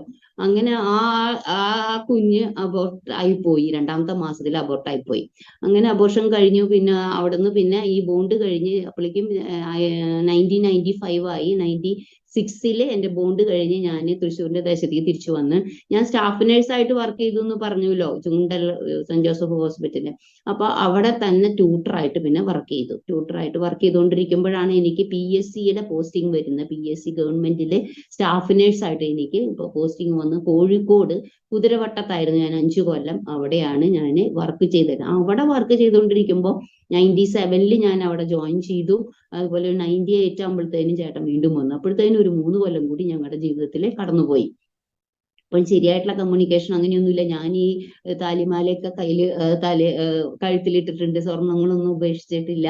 അങ്ങനെയൊക്കെയുള്ള ഒരു അവസ്ഥയിൽ ഞാനും ഇങ്ങനെ ഭക്തിയായിട്ട് ഇങ്ങനെ എല്ലാ കുർബാനയ്ക്കും പോവും. അങ്ങനെയൊക്കെ ചെയ്തുകൊണ്ടിരിക്കുമ്പോഴാണ് ചേട്ടൻ വന്നത്. അങ്ങനെ ചേട്ടൻ വന്ന് ഞങ്ങൾ അവിടെയും വീണ്ടും താമസിക്കാൻ തുടങ്ങി, ഒരുമിച്ച് താമസിക്കാൻ തുടങ്ങി. അവിടെ താമസിക്കുമ്പോഴാണ് എനിക്ക് എല്ലാവരും ഞാൻ ഉപേക്ഷിച്ചു, എല്ലാ മധ്യസ്ഥന്മാരും ഉപേക്ഷിച്ചു. തൊട്ടുമുത്തലും അങ്ങനത്തെയുള്ള പരിപാടികളൊക്കെ ഞാൻ നിർത്തി. കുമ്പിട്ട് ആരാധിക്കുന്നതൊക്കെ തെറ്റാന്നൊക്കെ എനിക്ക് മനസ്സിലായിക്കൊണ്ട് അതൊക്കെ ഞാൻ നിർത്തിയെങ്കിൽ ഈ മാതാവിന്റെ ഉള്ള ആ ഒരു ഭക്തി വിട്ടിട്ടില്ല കേട്ടോ. അതെന്റെ അങ്ങനെ മനസ്സിൽ ഇങ്ങനെ നിൽക്കുന്നുണ്ട്. അപ്പൊ ചേട്ടൻ എപ്പോഴും പറയും, നിനക്ക് വേണ്ടി പ്രാർത്ഥിക്കുന്ന പാസ്റ്റർമാരൊക്കെ പറയണം നിന്റെ മേല് മാതാവിന്റെ രൂപം കാണുന്നു പറഞ്ഞു. അപ്പൊ ഞാൻ പറഞ്ഞു, മാതാവിന്റെ രൂപമല്ല കാണുന്നുള്ളൂ, സിനിമാ നടികളുടെ രൂപം കണ്ടു ആരും പറഞ്ഞില്ലല്ലോ. മാതാവ് വേറെയും പ്രസവിച്ചു എന്ന് പറഞ്ഞിട്ട് അവര് അത് വിശുദ്ധ സ്ത്രീ തന്നെ പ്രസവിച്ചുകൊണ്ട് വിശുദ്ധി പോവോ ഒരു പെണ്ണിന്റെ? അപ്പൊ അതുകൊണ്ട് അവരൊരു വിശുദ്ധ സ്ത്രീ, അപ്പൊ വിശുദ്ധ സ്ത്രീയുടെ രൂപം എന്റെ മേല് കാണുന്നുള്ളൂ എന്നൊക്കെ ഞാൻ പറഞ്ഞ് അങ്ങനെ രക്ഷപ്പെട്ടു. അപ്പൊ ഞാനിങ്ങനെ വീണ്ടും വീണ്ടും ചിന്തിക്കാണ് ചേട്ടനെ പറ്റിയിട്ട്. ചേട്ടൻ ഇത്രയും വലിയ മാഹി പള്ളിയിൽ പോയി അപ്പടി അത്ഭുതങ്ങൾ അടയാളങ്ങളൊക്കെ കണ്ട ആളാണല്ലോ, എന്നിട്ട് എന്താ ഇങ്ങനെയൊക്കെ ഒരു മാറ്റം വന്നിരിക്കണേ? അപ്പൊ ഈ സൗദിയിൽ നമ്മുടേതായിട്ടുള്ള കത്തോലിക്കയുടേതായിട്ടുള്ള പള്ളിയും അങ്ങനെയൊന്നും ഇല്ലാത്തതുകൊണ്ടായിരിക്കും ഈ അബദ്ധം പറ്റിയത് എന്ന് പറഞ്ഞ് ഞാൻ നിർബന്ധിച്ച ആളെ കൊണ്ട് മുരുങ്ങൂര് ധ്യാനമന്ദിരത്തിരുന്നപ്പോ ആളും കണ്ടു, അവിടെയും കുറെ അത്ഭുതങ്ങളൊക്കെ കണ്ടു. പക്ഷെ ആള് വചനം പിന്നെയും പഠിച്ചിട്ടുണ്ടല്ലോ എന്നേക്കാൾ കൂടുതൽ. അപ്പൊ പിന്നെ അതൊന്നും ആള് ഉൾക്കൊണ്ടില്ല. ഞാൻ പറഞ്ഞത് ഇവിടെ ഇപ്പൊ ഒരു ചേട്ടന്റെ ഒരു കൈയല്ലേ അത്ഭുതമായിട്ടുള്ളത്, അതിനേക്കാൾ വലിയത് ഞാനിത് ഇവിടെയൊക്കെ കാണുന്നുണ്ട് എന്നൊക്കെ പറഞ്ഞിട്ടാണ് ഞാൻ നിർബന്ധിച്ച് കൂട്ടിക്കൊണ്ടു പോയത്. അങ്ങനെ പിന്നെ ഒരു ദിവസം ഞങ്ങള് എനിക്ക് അപ്പോൾ ഞാൻ PCBCക്ക് പഠിക്കുമ്പോൾ ഒരു സെറാഫിൻ എന്ന് പറയുന്ന ഒരു സിസ്റ്റർ എനിക്ക് മറ്റേ എന്താണ് മാർപ്പാപ്പയുടെ കയ്യിൽ നിന്ന് വെഞ്ചിരിച്ചിട്ട് ഒരു കൊന്ത കൊണ്ടുവന്ന് തന്നിട്ടുണ്ടായിരുന്നു. അപ്പൊ ആ കൊന്ത ഒരു ചെറിയൊരു ബോക്സിൽ, നല്ല ഭംഗിയുള്ള ഒരു ബോക്സിൽ ഇട്ട് തന്നത്. അപ്പൊ ഞാനത് വലിയ സന്തോഷത്തോടെ ഞങ്ങള് താമസിക്കുന്ന റൂമിൽ ഒരു പെട്ടിക്കകത്ത് അടിയിൽ ഇങ്ങനെ ഒളിപ്പിച്ചു വെച്ചു. അങ്ങനെ ഞാനും ചേട്ടനും കൂടി പ്രാർത്ഥിക്കുകയാണ്. അപ്പൊ പ്രാർത്ഥിക്കുമ്പോ ചേട്ടൻ പറഞ്ഞു, ഈ വീട്ടില് കൊന്തയുണ്ടല്ലോ എന്ന് പറഞ്ഞു എന്നോട്. അപ്പൊ ഞാൻ പറഞ്ഞു, ഇവിടെ കൊന്തയൊന്നുമില്ല, ആർക്കും കൊന്ത. അപ്പൊ എനിക്ക് കൊന്ത ഇങ്ങനെ ഫുഡ് കിടക്കാൻ പറ്റില്ലല്ലോ, അപ്പൊ ഞാനിങ്ങനെ ഒളിപ്പിച്ച് വെച്ചിരിക്കുക. അപ്പൊ ചേട്ടൻ പറഞ്ഞു, കൊന്തയുണ്ടല്ലോ. അപ്പൊ ഞാൻ പറഞ്ഞു, എവിടെ കൊന്തയുണ്ട് എന്ന് പറഞ്ഞു. ഇവിടെ കൊന്തയൊന്നും ഇല്ല എന്ന് അങ്ങനെ പറഞ്ഞപ്പോഴേക്കും ചേട്ടൻ പ്രാർത്ഥന കഴിഞ്ഞ വഴിക്ക് ഓടിപ്പോയി ആ പെട്ടി തുറന്ന് കൊന്ത എടുത്തിട്ട് ഇങ്ങോട്ട് വന്നു. അപ്പൊ ഇതൊന്നും എനിക്ക് അന്ന് ഉൾക്കൊള്ളാൻ പറ്റുന്നില്ല. അപ്പൊ ഞാൻ പറഞ്ഞു, അപ്പൊ ഞാനിങ്ങനെ മിണ്ടാതെ, അങ്ങനെ കള്ളത്തരം പിടിച്ച ഒരു ഭവ്യതൊക്കെ എനിക്ക് ഉള്ളിലുണ്ട്. പിന്നെ ഞാൻ പറഞ്ഞു, നിങ്ങൾ എന്തായാലും സ്വർഗത്തിൽ പോകുന്നല്ലേ പറയണേ, അപ്പൊ ഞങ്ങൾ സ്വർഗത്തിൽ പോയില്ലേ. പക്ഷെ എനിക്ക് നല്ല ഉറപ്പുണ്ട്, അമ്മോട് പ്രാർത്ഥിച്ചിട്ട് ഞാൻ സ്വർഗത്തില് അവിടെ ചെല്ലുമ്പോ കർത്താവ്, നീ അമ്മോട് പ്രാർത്ഥിച്ചില്ലേ, അതുകൊണ്ട് ഞാൻ നിന്നെ ഇവിടെ കയറ്റില്ല എന്ന് പറയില്ല എന്ന് എനിക്ക് നല്ല ഉറപ്പുണ്ട് എന്നൊക്കെ പറഞ്ഞ് ഇങ്ങനെ ചേട്ടനോട് വാദിച്ചെങ്കിൽ പിന്നെ പറയാം, കർത്താവിനോട് നേരിട്ട് എന്തെങ്കിലും ചോദിച്ച് വാങ്ങിക്കാനായിട്ട് ചേട്ടനെ പറ്റുന്ന വെച്ചാല് എനിക്ക് അതിനുള്ള പ്രാഗൽഭ്യമായിട്ടില്ല. പിന്നെ തന്റെ മറുപടി കേട്ടോ, ഞാൻ മധ്യസ്ഥന്മാരോട് അമ്മോട് ഞാൻ പ്രാർത്ഥിക്കും, മധ്യസ്ഥം വഹിക്കും, പെട്ടെന്ന് കിട്ടും എന്നൊക്കെ ഇങ്ങനെ പറഞ്ഞു. അങ്ങനെ പറഞ്ഞെങ്കിലും കൂടി ആ പറഞ്ഞ കാര്യങ്ങളാണ് എനിക്ക് വിനയായി പിന്നീട്. എന്റെ ഉള്ളിൽ കിടന്ന അതൊക്കെ ഇങ്ങനെ എന്തീ പറയണ, കർത്താവ് എന്നെ ഇത്രത്തോളം എക്സാം ഒക്കെ ഞാൻ പാസ്സായതിനൊക്കെ കർത്താവ് തന്നെയാണ് സാക്ഷീകരിക്കുന്നത്, മനസ്സിലായോ. അപ്പൊ കർത്താവിനോട് എനിക്ക് എന്ത് ചോദിച്ചാലും തരില്ല എന്ന് ഞാൻ തന്നെ പറഞ്ഞല്ലോ, ദൈവമേ എന്നോട് ക്ഷമിക്ക് കർത്താവേ, കർത്താവ് തന്നെയാണ് എനിക്കിതെല്ലാം തന്നത് എന്നുള്ളത് ഞാൻ അങ്ങനെ തിരുത്തി മനസ്സുകൊണ്ട് ഇങ്ങനെ പറഞ്ഞു. അങ്ങനെ അങ്ങനെ അത് കഴിഞ്ഞിട്ട് പിന്നെ ചേട്ടൻ എന്നെ ഒരു പ്രാർത്ഥനയ്ക്ക് കൊണ്ടുപോവാണ്. പ്രാർത്ഥനയ്ക്ക് കൊണ്ടുപോയി കഴിഞ്ഞപ്പോ അവിടുത്തെ ആ സുവിശേഷം പറയണ പാസ്റ്റർ ഓടി വന്ന് എന്റെ തലയെ കൈവച്ചിട്ട് പറഞ്ഞു, യേശു ക്രിസ്തുവിന്റെ അധികാരമുള്ള നാമത്തിൽ മാതാവിന്റെ ശക്തിയെ വിട്ടുപോട്ടെ ഈ മകളെ എന്നും പറഞ്ഞ് അങ്ങ് പ്രാർത്ഥിച്ച് ഒരൊറ്റ പ്രാർത്ഥന പ്രാർത്ഥിച്ചപ്പോഴും എന്റെ ഹൃദയത്തിന്റെ ഉള്ളിൽ കിട്ടില്ല. ഞാൻ പറഞ്ഞ ഇതെന്തത്, മാതാവ് എന്ന് പറയുന്ന ആൾ ആരാ? യേശുവിന്റെ അമ്മ എന്ന് നമ്മൾ വിശ്വസിക്കുന്നു. എന്നിട്ട് ആ അമ്മയുടെ ശക്തിനെ യേശുവിന്റെ നാമത്തിൽ ശാസിക്കേ. അപ്പൊ അത് പിശാചിനെയല്ലേ നമ്മൾ ശാസിച്ച യേശുവിന്റെ നാമത്തിൽ പുറത്താക്കണത്. അപ്പൊ ഇത് മാതാവിന്റെ ശക്തി ഏതാ? ഇതാണ് പിന്നെ അടുത്ത സംശയമായി. ഈ ഒരു ശക്തി എന്ന് പറഞ്ഞ് നമ്മളെല്ലാം കത്തോലിക്കരെല്ലാവരും വിശ്വസിച്ചുകൊണ്ടിരിക്കുന്ന ഈ ശക്തി മാതാവിന്റെ ശക്തി അല്ല എന്നുള്ള ഒരു ഉത്തമ ബോധ്യത്തിലേക്കാണ് പിന്നീട് എന്നെ ദൈവം കൊണ്ടുവന്നത്. അപ്പൊ അത് പറയുമ്പോ ആർക്കും ഇഷ്ടപ്പെടില്ല, മനസ്സിലായ. ഈ മാതാവിനോടുള്ള ഭക്തി മൂലം ഇത് പറയുമ്പോ അവർക്ക്, അയ്യോ നീ മാതാവിനെ പിശാചാന്ന് പറഞ്ഞു എന്നൊക്കെ പറഞ്ഞ് നമ്മളെ ശരിയാക്കും. ഓക്കെ, അപ്പൊ അതെന്തായിക്കോട്ടെ, ഓരോരുത്തരും ദൈവം ആകർഷിക്കാതെ ആരും പുത്രന്റെ അടുത്ത് വരുന്നില്ലെന്ന് വചനത്തിൽ വായിക്കുന്നു. അതുപോലെ പുത്രൻ ആകർഷിക്കാതെ ആരും പിതാവിന്റെ അടുത്തേക്കും വരുന്നില്ല. അപ്പൊ നമ്മുടെ ആരുടെയും പ്രാർത്ഥന കൊണ്ടോ നമ്മുടെ ആരുടെയും സാക്ഷി ജീവിതം കൊണ്ടോ ഒന്നും ഒരു വ്യക്തിയെ നമുക്ക് കൊണ്ടുവരാനായിട്ട് പറ്റില്ല. കർത്താവായ ദൈവം തന്നെ ഓരോരുത്തരെ ആകർഷിക്കണം. കർത്താവ് വചനത്തിൽ വായിക്കുന്ന എഫെസ്യർ ലേഖനത്തിൽ പറയുന്നത് 1:4 പറയുന്നത്, ലോക സ്ഥാപനത്തിന് മുൻപേ ഞാൻ ക്രിസ്തുവിൽ നിങ്ങളെ തെരഞ്ഞെടുത്തു. അപ്പോ ഈ ലോക സ്ഥാപനത്തിന് മുൻപേ നമ്മളെ തെരഞ്ഞെടുപ്പ് പിതാവായ ദൈവമാണ് നടത്തിയിരിക്കുന്നത്. യേശു യോഹന്നാന്റെ സുവിശേഷത്തിൽ പറയുന്നു, ഞാൻ നിങ്ങളെ നിങ്ങൾ എന്നെ തെരഞ്ഞെടുത്തതല്ല, ഞാൻ നിങ്ങളെ തെരഞ്ഞെടുത്തത്, നിങ്ങൾ പോയി ഫലം കായ്ക്കേണ്ടതിന്, അല്ലെ. അപ്പോ അതൊക്കെ യേശുവിന്റെയും അതുപോലെ തന്നെ പിതാവായ ദൈവത്തിന്റെയും ഒരു തെരഞ്ഞെടുപ്പാണ് നമ്മുടെ മേൽ വന്നത് എന്നുള്ളത് നമുക്ക് മനസ്സിലാക്കാനായിട്ട് പറ്റും വചനപ്രകാരം. അതുപോലെ തന്നെ നമ്മളെ അറിയുന്ന ദൈവം നമ്മളെ എപ്പോ തുടങ്ങി അറിയും. അപ്പൊ അത് സങ്കീർത്തനം 136 വളരെ വ്യക്തമായിട്ട്, നിന്നെ അത്ഭുതകരമായി അതിശയകരമായി നിന്നെ സൃഷ്ടിച്ചിരിക്കുന്നു. അപ്പൊ ഞങ്ങൾ ഈ സയൻസ് അനാട്ടമിയൊക്കെ പഠിച്ചു കഴിഞ്ഞപ്പോഴാണ് ഓരോ അവയവങ്ങളുടെയും പ്രവർത്തനങ്ങളും അതിന്റെ അതിശയോക്തി, ഹാർട്ടിന്, ലിവറിന്, അതുപോലെ തന്നെ കിഡ്നി, കണ്ണ്, മൂക്ക്, ചെവി, തൊണ്ട, ഇതിന്റെയൊക്കെ വളരെ ഡീറ്റെയിൽ ആയിട്ട് ഞങ്ങൾ പഠിച്ചു കഴിഞ്ഞപ്പോൾ തന്നെ അപ്പോഴൊക്കെ എൻ്റെ ഉള്ളിൽ ഇങ്ങനെ അതിശയമായിട്ട് തന്നെയാണ് ഇരുന്നിരുന്നത്. ഇവൻ നമ്മുടെ മാതാവിന്റെ ശക്തിനെ ശാസിച്ചതിന് ശേഷം എൻ്റെ ഉള്ളിൽ വളരെയധികം സംശയങ്ങൾ ഉണ്ടായിരുന്നു. പക്ഷെ അത് ഞാൻ മനസ്സിൽ തന്നെ സംഗ്രഹിച്ചു വെച്ചു. അപ്പൊ ഞാൻ ആകെ കൂടി പൂരാഘോഷം കഴിഞ്ഞു. അതുപോലെ തന്നെ ഞങ്ങള് കോഴിക്കോട് ഞാൻ പറഞ്ഞല്ലോ ഞങ്ങൾ താമസിക്കാൻ തുടങ്ങിയെന്ന്. അപ്പൊ ഞാൻ 4 മാസം കഴിഞ്ഞപ്പോൾ വീണ്ടും പ്രഗ്നന്റ് ആയി കഴിഞ്ഞ് അത് 2 മാസം റെസ്റ്റ് എടുത്തു. അതുപോലെ ഇഞ്ചക്ഷൻസ്, അബോർഷൻ ആവാനുള്ള ഇഞ്ചക്ഷൻസ് 5 ദിവസം എടുത്തു. അത് കഴിഞ്ഞ 3-ാം മാസത്തിലാണ് പിന്നെ വീണ്ടും ജോലിക്ക് കടന്നു പോണത്. അപ്പൊ കോഴിക്കോട് പ്രദേശത്ത് അത് വീണ്ടും 2-ാമത്തെ മാസം തന്നെ വീണ്ടും അത് അബോർട്ട് ആയിപ്പോയി. അപ്പോ 2-ാമത്തെ അബോർഷൻ വന്നു കഴിഞ്ഞപ്പോ എൻ്റെ ഉള്ളിൽ ഭയങ്കര വിഷമായി. ഞാൻ കർത്താവിനോട് മാപ്പ് ചോദിച്ചു. കർത്താവെ, വിശ്വാസ സ്നാനം ശരിയെന്ന് എനിക്കറിയാം. പക്ഷെ ഞാനിപ്പോ സ്നാനപ്പെട്ട് കഴിഞ്ഞാല് എൻ്റെ ചേട്ടന്റെ ഭവനക്കാർക്ക് അത് ഭയങ്കര വിഷമാവും. അവരെന്നെ വളരെയധികം സ്നേഹിക്കുകയും കരുതുകയൊക്കെ ചെയ്ത ആൾക്കാരാണ്. അപ്പൊ അവരുടെ വിഷമമാണ് ഞാൻ അപ്പൊ വലുതായിട്ട് എടുത്തത്. ഞാൻ മനസ്സിലായ. അങ്ങനെ ഞാൻ പറഞ്ഞു, അവരുടെ ഒരു സഹോദരനും സഹോദരിയും ഒക്കെ വിവാഹം കഴിക്കാനുണ്ട്. അപ്പൊ ഒരു അപമാനം അവർക്ക് വേണ്ട, അപ്പൊ അതൊക്കെ കഴിയട്ടെ എന്നൊക്കെയാണ് ഞാൻ ചേട്ടനോട് പറഞ്ഞത്. പക്ഷെ ഞാൻ ഉള്ളിന്റെ ഉള്ളിൽ കർത്താവിനോട് പറഞ്ഞു, കർത്താവെ എനിക്ക് ഒരു പ്രിയ ഒരു കുഞ്ഞിനെ അടുത്ത് തന്നെ വേഗം വേണം എനിക്ക്. അപ്പോഴേക്കും എന്റെ വയസ്സ് 30, 25 വിവാഹം കഴിഞ്ഞ് 6 കൊല്ലം കഴിഞ്ഞപ്പോൾ തന്നെ 30 കഴിഞ്ഞു. അപ്പോൾ നമുക്ക് ഹൈ റിസ്ക് ആണ് ഗവൺമെന്റിൽ നമ്മുടെ മെഡിക്കൽ പ്രകാരം 30 കഴിഞ്ഞിട്ടുള്ള കുഞ്ഞുങ്ങൾ ഉണ്ടാവുന്നത് തന്നെ. അപ്പൊ എനിക്ക് കർത്താവിനോട് പറഞ്ഞു, ഞാൻ അബോർഷൻ കഴിഞ്ഞ് 2 മാസം ആകുമ്പോഴത്തേനും ഞാൻ കരഞ്ഞു, കർത്താവെ എന്നോട് ക്ഷമിക്കണം, ഞാൻ ഇനി ഒരു കുഞ്ഞിനെ എനിക്ക് തന്നാൽ ഞാൻ അവന് ശിശു സ്നാനത്തിന് ഞാൻ നിർബന്ധിക്കില്ല, വീട്ടുകാർ എതിർത്താലൊന്നും ഞാൻ ഒരു വഴക്കുണ്ടാക്കില്ല.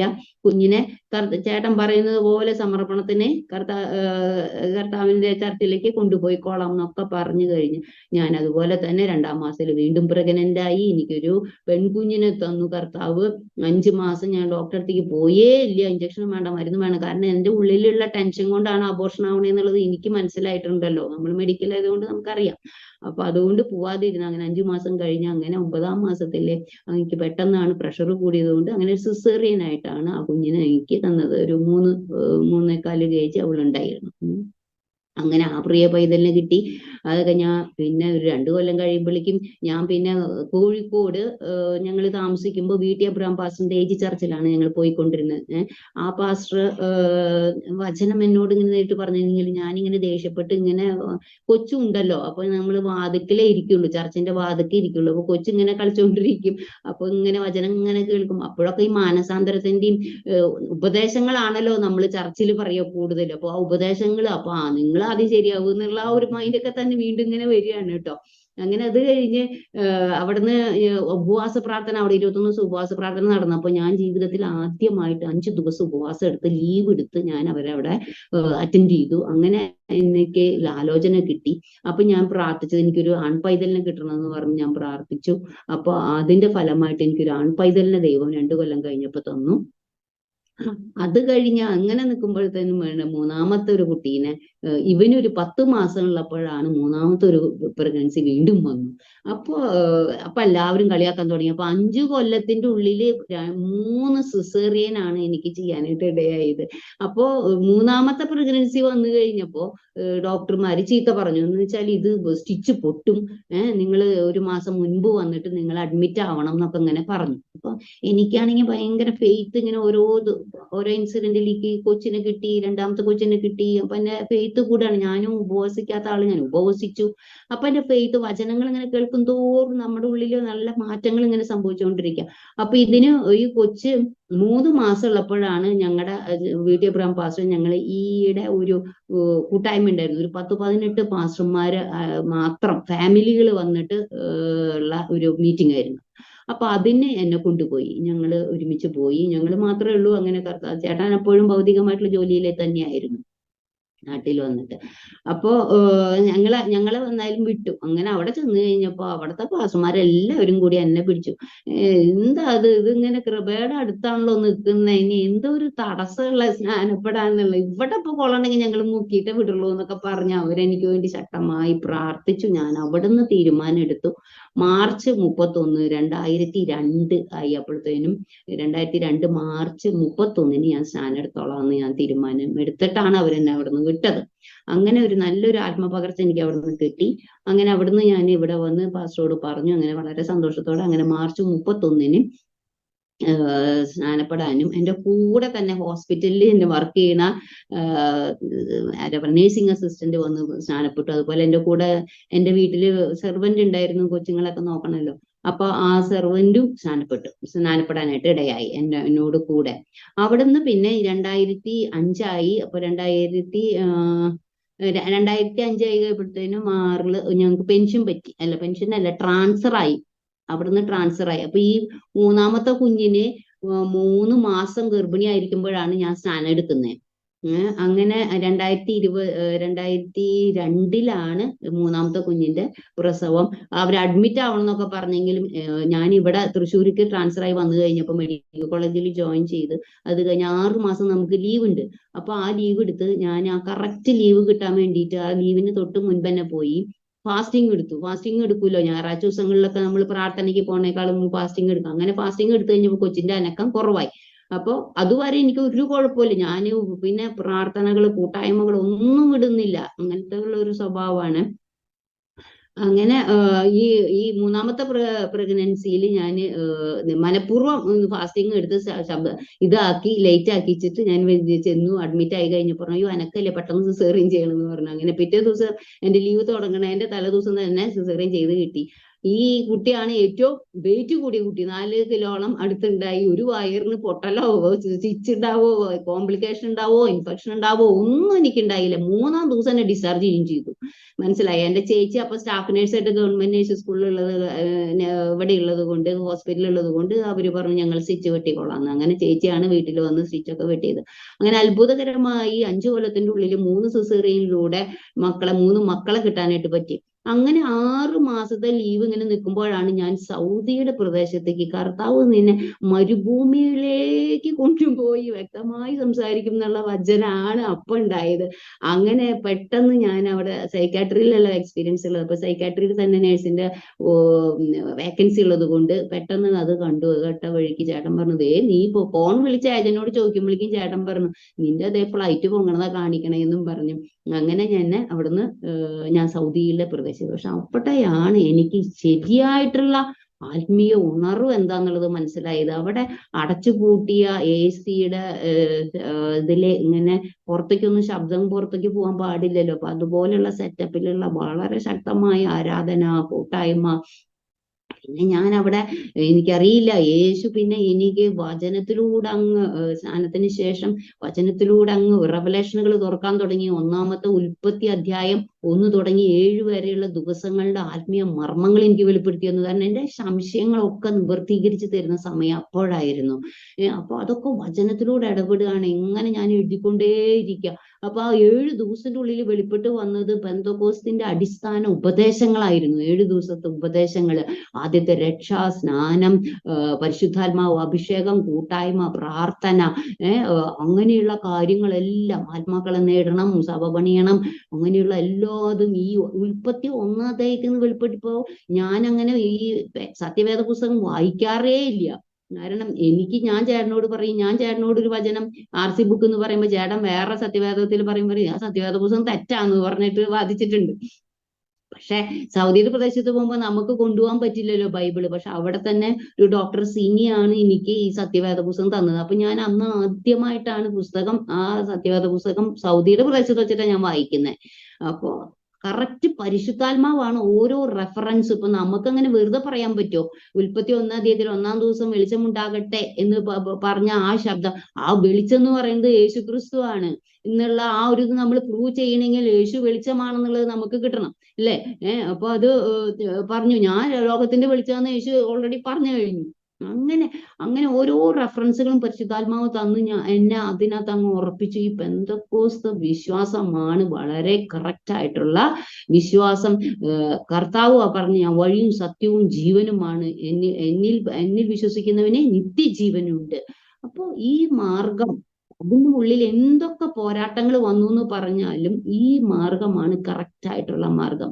അപ്പോൾ അത് ഭർത്താവിന്റെ കുറ്റം കണ്ടോ അല്ലെങ്കിൽ സഹോദരങ്ങളുടെ മറ്റുള്ള വിശ്വാസികളായിട്ടുള്ള വിശ്വാസഗണത്തിന്റെ കുറവുകൾ കണ്ട് ഒന്നും ഒരാള് തന്റെ രക്ഷയെ ഇനിയെങ്കിലും വേണ്ട എന്ന് വെക്കരുത് എന്നുള്ളതാണ് എനിക്ക് ഇനി പറയാനുള്ളത്. കർത്താവ് വചനത്തിലൂടെ വളരെ വ്യക്തമായിട്ട് എന്നോട് പിന്നീട് ഇടപെട്ടത് മാതാവിനെ കുറിച്ച് നമ്മുടെ കത്തോലിക്കയിൽ പറയുന്ന വചനഭാഗങ്ങളാണ് കൂടുതലുള്ളത്. ഒന്ന് കാനാവിലെ കല്യാണ വിഷയം, പിന്നെ 2 കുരിശിന്റെ ചുവട്ടിൽ ഇതാണ് യോഹന്നാനോട് പറയണ അമ്മ എന്ന് പറയുന്ന ഒരു രംഗം. പിന്നെ അതുപോലെ തന്നെ അവർ പറയുന്നത് മറ്റേ റെവലേഷൻ ബുക്കിലുള്ള സൂര്യനെ അണിഞ്ഞു നിൽക്കുന്ന സ്ത്രീ 12-ാം അധ്യായത്തിലെ. അപ്പൊ അതൊക്കെ മാതാവാണ്. അപ്പൊ മാതാവിനോട് പ്രാർത്ഥിച്ചാലാണ്. ഇപ്പൊ ഏറ്റവും വലിയൊരു വിഷയം എന്ന് പറയുന്നത് അവര് പഠിപ്പിക്കുന്നത്, ഞാൻ കുറ്റമായിട്ട് അവരെ പറയുന്നതല്ല, പക്ഷെ വചനത്തിന്റെ റെവലേഷൻ കിട്ടിയവരാണ് നമ്മൾ ഈ ദൈവസഭയിലോട് ചേരുന്നത്. അപ്പൊ അങ്ങനെ ആർക്കെങ്കിലും കിട്ടിയെങ്കിൽ അത് ദൈവം അവരെ അനുഗ്രഹിക്കട്ടെ എന്ന് പറയാൻ വേണ്ടി, അവരുടെ ഒരു സാക്ഷ്യത്തിന് വേണ്ടി ഞാൻ പറയുകയാണ്. അപ്പോ ഈ കാനാവിലെ കല്യാണ വിരുന്നിലെ വലിയ വിഷയം നമ്മളെ അച്ഛന്മാരെ സ്ട്രെസ് ചെയ്ത് പറഞ്ഞു തരുന്നത്, മാതാവ് ആ ഭവനത്തിന്റെ ദുഃഖം കണ്ട്, വിഷമം കണ്ട് അവിടെ അത്ഭുതം പ്രവർത്തിച്ചു. സമയം ആയിട്ടില്ല എന്ന് പറഞ്ഞാലും കൂടി അത്ഭുതം പ്രവർത്തിച്ചു, ആ വിഷമത്തെ മാറ്റി. അതുകൊണ്ട് നിങ്ങളുടെ കുടുംബത്തെ എന്ത് വിഷമം ഉണ്ടായാലും നിങ്ങൾക്ക് മാതാവിനോട് പറയാം എന്നുള്ളതാണ്. പക്ഷെ ദൈവാത്മാവ് എന്നോട് അവിടെ വെച്ച് ഇടപെട്ടപ്പോ പറഞ്ഞത് എന്താന്ന് ചോദിച്ചാല്, അതിന്റെ തൊട്ടു താഴെയുള്ള വചനാണ്, അവൻ എന്തെങ്കിലും കൽപ്പിച്ചാൽ അത് ചെയ്യുവിനെന്ന് പറഞ്ഞ യേശു. അപ്പൊ അതാണ് ചെയ്യേണ്ടത്. അപ്പൊ ഒരു യഥാർത്ഥ ഒരു മധ്യസ്ഥൻ എന്ന് പറഞ്ഞു കഴിഞ്ഞാല് ഇങ്ങനെയാണ്. പിന്നെ ആ മധ്യസ്ഥനാണ്, നമ്മളിപ്പോ ഒരു മന്ത്രിനെ കാണാൻ പോവാണ്. അപ്പൊ മന്ത്രിയോട് നമുക്ക് നേരിട്ട് പറയാൻ പറ്റില്ലെങ്കിൽ അതിന്റെ പിയോടാണ് നമ്മൾ വിഷയം പറയുന്നത്. അപ്പൊ പിയെ പറയും, ഞാനത് മന്ത്രിയോട് പറഞ്ഞ കാര്യങ്ങൾ ചെയ്തു തരാന്ന് പറയും, ഇല്ലേ? അപ്പൊ അതാണ് മധ്യസ്ഥന്റെ റോള്. അപ്പൊ ഇവിടെ ഇത് മാതാവ് അത് ചെയ്തിട്ടില്ല. അപ്പൊ പിന്നെ മാതാവിനെ വെറുതെ പിടിച്ച് എന്ത് ചെയ്തിരിക്കുക, മധ്യസ്ഥയാക്കിയിരിക്കുക. പിന്നെ നമ്മൾ വചനങ്ങൾ വായിച്ചപ്പോൾ മനസ്സിലായി, യെരുശലേമിന്റെ മറ്റേ എന്താ പറയാ, ഓരോരുത്തരും 4 തളർവാദ രോഗീനെ 4 പേരാണ് കൂട്ടിക്കൊണ്ട് യേശുവിന്റെ അടുത്തേക്ക് വന്നത്. അതുപോലെ ഫിലിപ്പോസ്, അതുപോലെ മത്തായി, അവരൊക്കെ അങ്ങോട്ടും ഇങ്ങോട്ടും യേശുവിനെ കുറിച്ച് പറഞ്ഞത് കൊണ്ട് മാത്രമാണ് അവരൊക്കെ യേശുവിന്റെ അടുത്തേക്ക് വന്നത്. അപ്പൊ യേശുവിന്റെ അടുത്തേക്ക് കൊണ്ടുവന്നവര് മുഴുവൻ ആവശ്യങ്ങൾ നടത്തി. അതുപോലെ ഒരു കുട്ടിയുടെ ബാലിക മരിച്ചു കഴിഞ്ഞപ്പോ അവര് പറയുന്നുണ്ട്, വന്നിട്ട് എന്റെ ബാലിക ഇങ്ങനെ മരിച്ചുപോയി, അപ്പൊ അത് ഇതാക്കണം. അപ്പൊ ഇതെല്ലാം ഓരോരുത്തരാണ് വന്ന് കർത്താവിന്റെ അടുത്ത് പറയുന്നത് മറ്റുള്ളവർക്ക് വേണ്ടി. അപ്പൊ അവരെയൊക്കെ നമ്മൾ മധ്യസ്ഥരാക്കണ്ടേ? അങ്ങനെയാണെങ്കിൽ മാതാവ് മാത്രം ഇങ്ങനെ പറഞ്ഞു എന്ന് പറഞ്ഞ് നമ്മൾ അവരെങ്ങനെ മധ്യസ്ഥരാക്കണത് എന്നുള്ള ആ ഒരു ചിന്തയാണ് എനിക്ക് ദൈവം തന്നത്. അങ്ങനെ അവര് പഠിപ്പിക്കുന്ന ആ ഒരു ടീച്ചിങ്ങിന്റെ യഥാർത്ഥമായിട്ടുള്ള, പിന്നെ അവര് പഠിപ്പിച്ചിരുന്നത് മാതാവ് എങ്ങനെയാണെന്ന് വെച്ചാല് പിതാവായ ദൈവത്തിന് മകളാണ്, പുത്രനായ ദൈവത്തിന് മകനാണ്, പരിശുദ്ധാത്മാവിന് ഭർത്താവാണ്. അപ്പോ ഇങ്ങനെയാണുള്ള ടീച്ചിങ് ആണ്. ഒരു ആന്തരിക സൗഖ്യത്തിന് കത്തോലിക്കയിൽ പോയപ്പോ അവർ അങ്ങനെയാ പഠിപ്പിച്ചത്. അപ്പൊ അതുകൊണ്ട് തന്നെ നമുക്ക് മാതാവിനോട് പ്രാർത്ഥിക്കുമ്പോൾ ഭയങ്കര 3 പേരുടെ സപ്പോർട്ട് ഉണ്ട്. പിതാവായ ദൈവത്തിന്റെ ഉണ്ട്, പുത്രനായ ദൈവത്തിന്റെ ഉണ്ട്. കാരണം മകനായതുകൊണ്ട് അനുസരിച്ചേ പറ്റൂ. ഒരു വിഷയം നമ്മൾ മാതാവിനോട് പറഞ്ഞു കഴിഞ്ഞാൽ പിതാവായ ദൈവം അനുസരിച്ചില്ലെങ്കിൽ ആരോട് പറയാം? മകനോട് പറയാൻ പറ്റും. മകൻ അനുസരിച്ചില്ലെങ്കിൽ ആരോട് പറയാം? പരിശുദ്ധാത്മാവിനോട് പറ്റും. എന്താ പരിശുദ്ധാത്മാവ് ആരാണ്? ഗർഭിണിയാക്കിയത് കൊണ്ട് ആരാണ്? ഭർത്താവാണെന്നാ പറയുന്നത്. അപ്പൊ ഈ 3 പദവിയിലിട്ട് ഉറപ്പിച്ചാണ് നമ്മളെയൊക്കെ എന്ത് ചെയ്തിരുന്നേ, ഈ ഇങ്ങനെയുള്ള ആന്തരിക സൗഖ്യ ധ്യാനത്തിൽ കൂടി വന്നു. പക്ഷെ അതെല്ലാം എന്തായിരുന്നു? ഒരു ബുദ്ധിയുടെ പഠിപ്പിക്കലാണ്, അല്ലെ? നമ്മൾ ബുദ്ധിയിൽ ചിന്തിക്കുമ്പോൾ, ഈ ഭൂമിയിലുള്ള ബുദ്ധിയിൽ നമ്മൾ ചിന്തിക്കുമ്പോൾ ശരിയാണ്, അമ്മയ്ക്ക് മകനാണ്, പരിശുദ്ധാത്മാവ് ഭർത്താവാണ്, അതുപോലെ തന്നെ പിതാവായ ദൈവം പൈതലാണ്.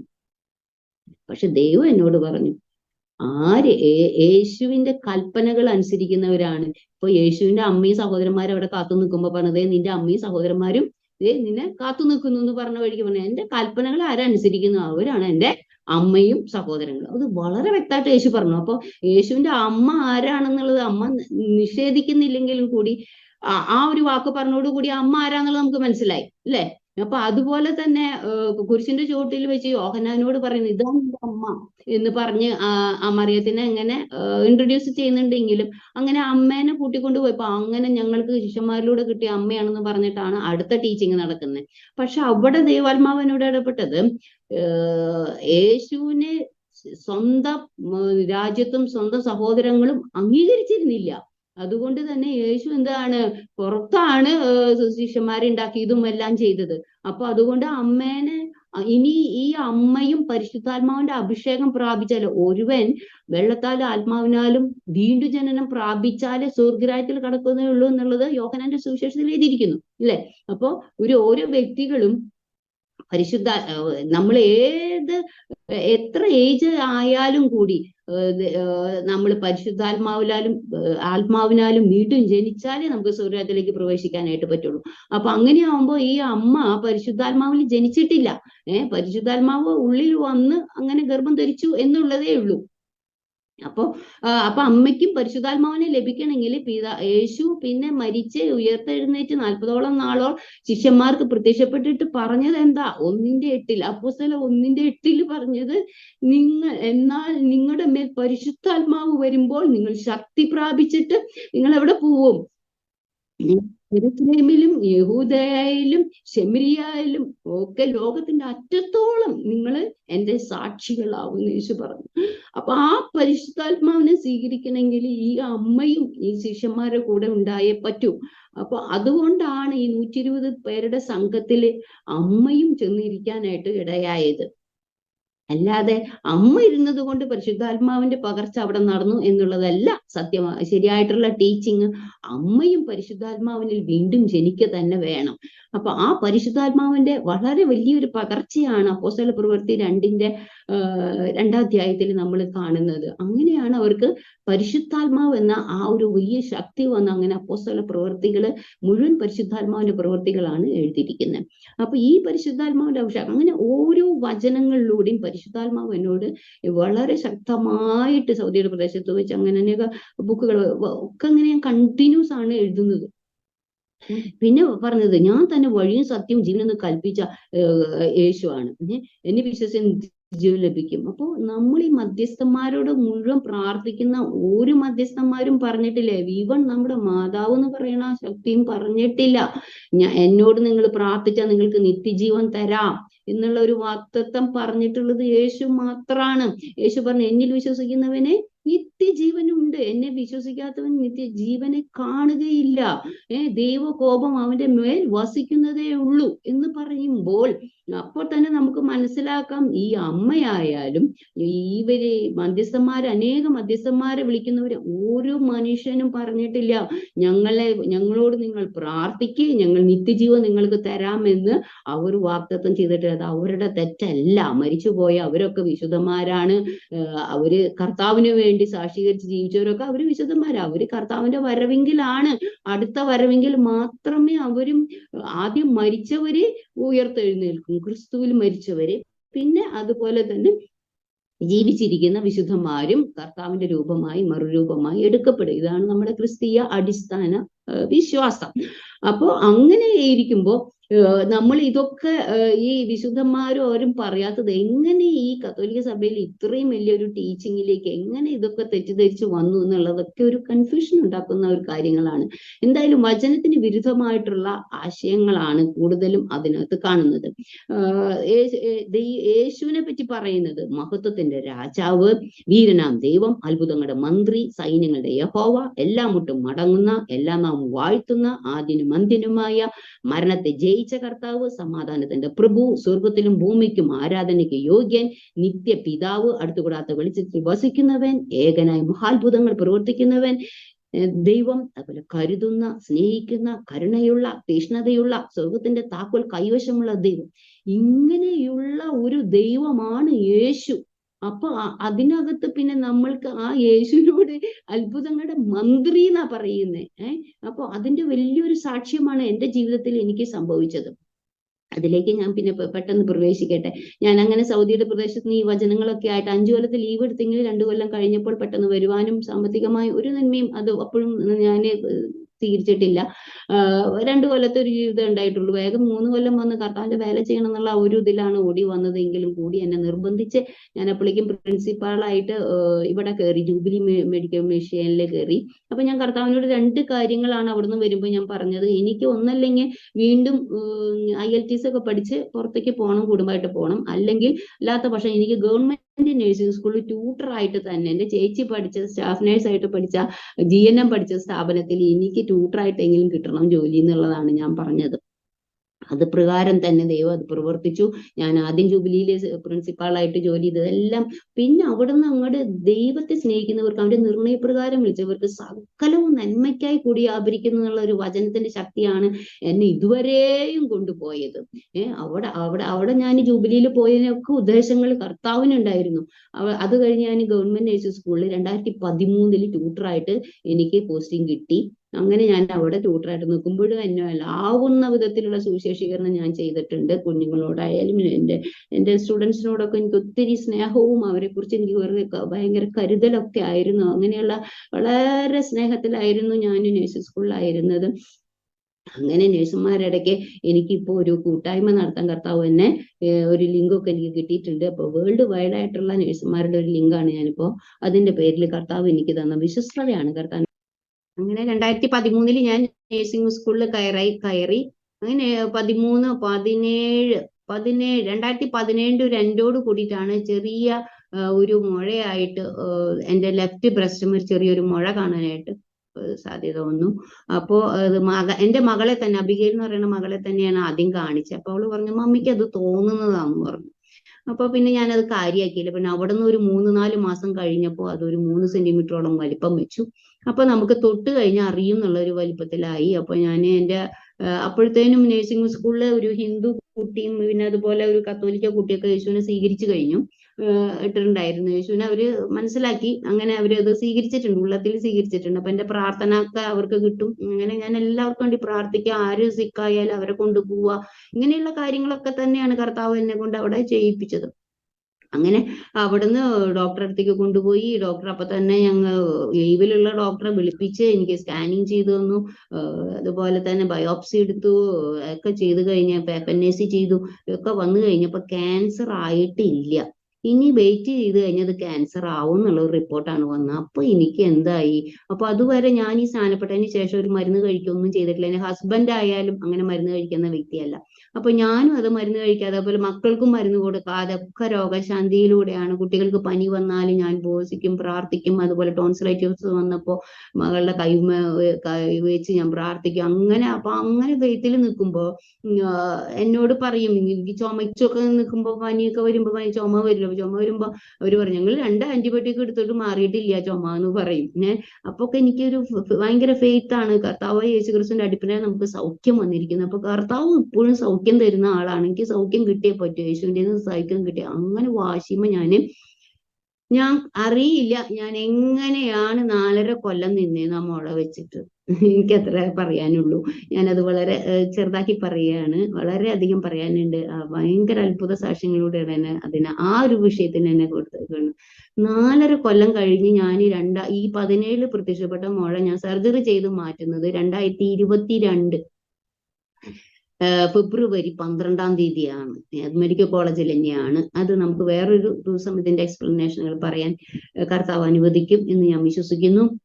അപ്പൊ വന്ന ബയോപ്സി റിപ്പോർട്ടാണ് എന്നെ കർത്താവിന്റെ ഭക്തന്മാർക്കുള്ള കർത്താവിന്റെ ദയ എന്ന് പറയുന്നത് ഭൂമി ആകാശത്തിന്റെ മീതെ ഉയർന്നിരിക്കുന്നതിനേക്കാൾ വലുതാണ് തന്റെ ഭക്തന്മാരോട്. അപ്പന് മക്കളോട് കരുണ തോന്നുന്ന പോലെ യഹോവയ്ക്ക് തന്റെ ഭക്തന്മാരോട് കരുണ തോന്നുന്നു. അപ്പൊ കർത്താവിന്റെ കരുണ, വിശ്വസ്തത ഒക്കെ എനിക്ക് വന്നത് ഈ ബയോപ്സി റിപ്പോർട്ട് വന്നപ്പോൾ അത് നിപ്പിളിലേക്കോ ഏരിയോളയിലേക്കോ സ്കിന്നിലേക്കോ സ്പ്രെഡ് ഇല്ലാതെ എന്നെ സൂക്ഷിച്ചു.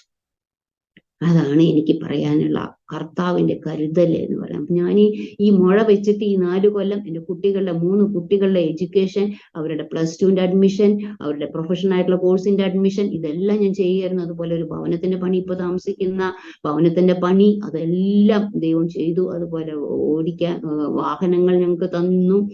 അതെല്ലാം ദൈവം, സാമ്പത്തിക ഞെരുക്കം ഞങ്ങൾക്ക് ഉണ്ടെങ്കിലും കൂടി ഇതെല്ലാം തന്നു. ഇപ്പൊ അറ്റ് പ്രസന്റ് മോൻ GNM കഴിഞ്ഞ് BSc നഴ്സിംഗ് ചെയ്യാൻ വേണ്ടി UK പ്രദേശത്തേക്ക് 2024-17-ാം തീയതിയാണ് കയറിപ്പോയത്. അവനവിടെ കയറി ജോയിൻ ചെയ്ത് കഴിഞ്ഞു. അങ്ങനെ അപ്പൊ സാമ്പത്തികം ഇല്ല എന്ന് പറഞ്ഞാൽ ഇതെല്ലാം കർത്താവ് പ്രൊവൈഡ് ചെയ്യുന്നു. തക്ക സമയത്ത് കർത്താവ് തിരിച്ചു കൊടുക്കേണ്ടവർക്ക് തിരിച്ചു കൊടുക്കാനൊക്കെ ഇതുവരെ എന്നെ സഹായിച്ചു.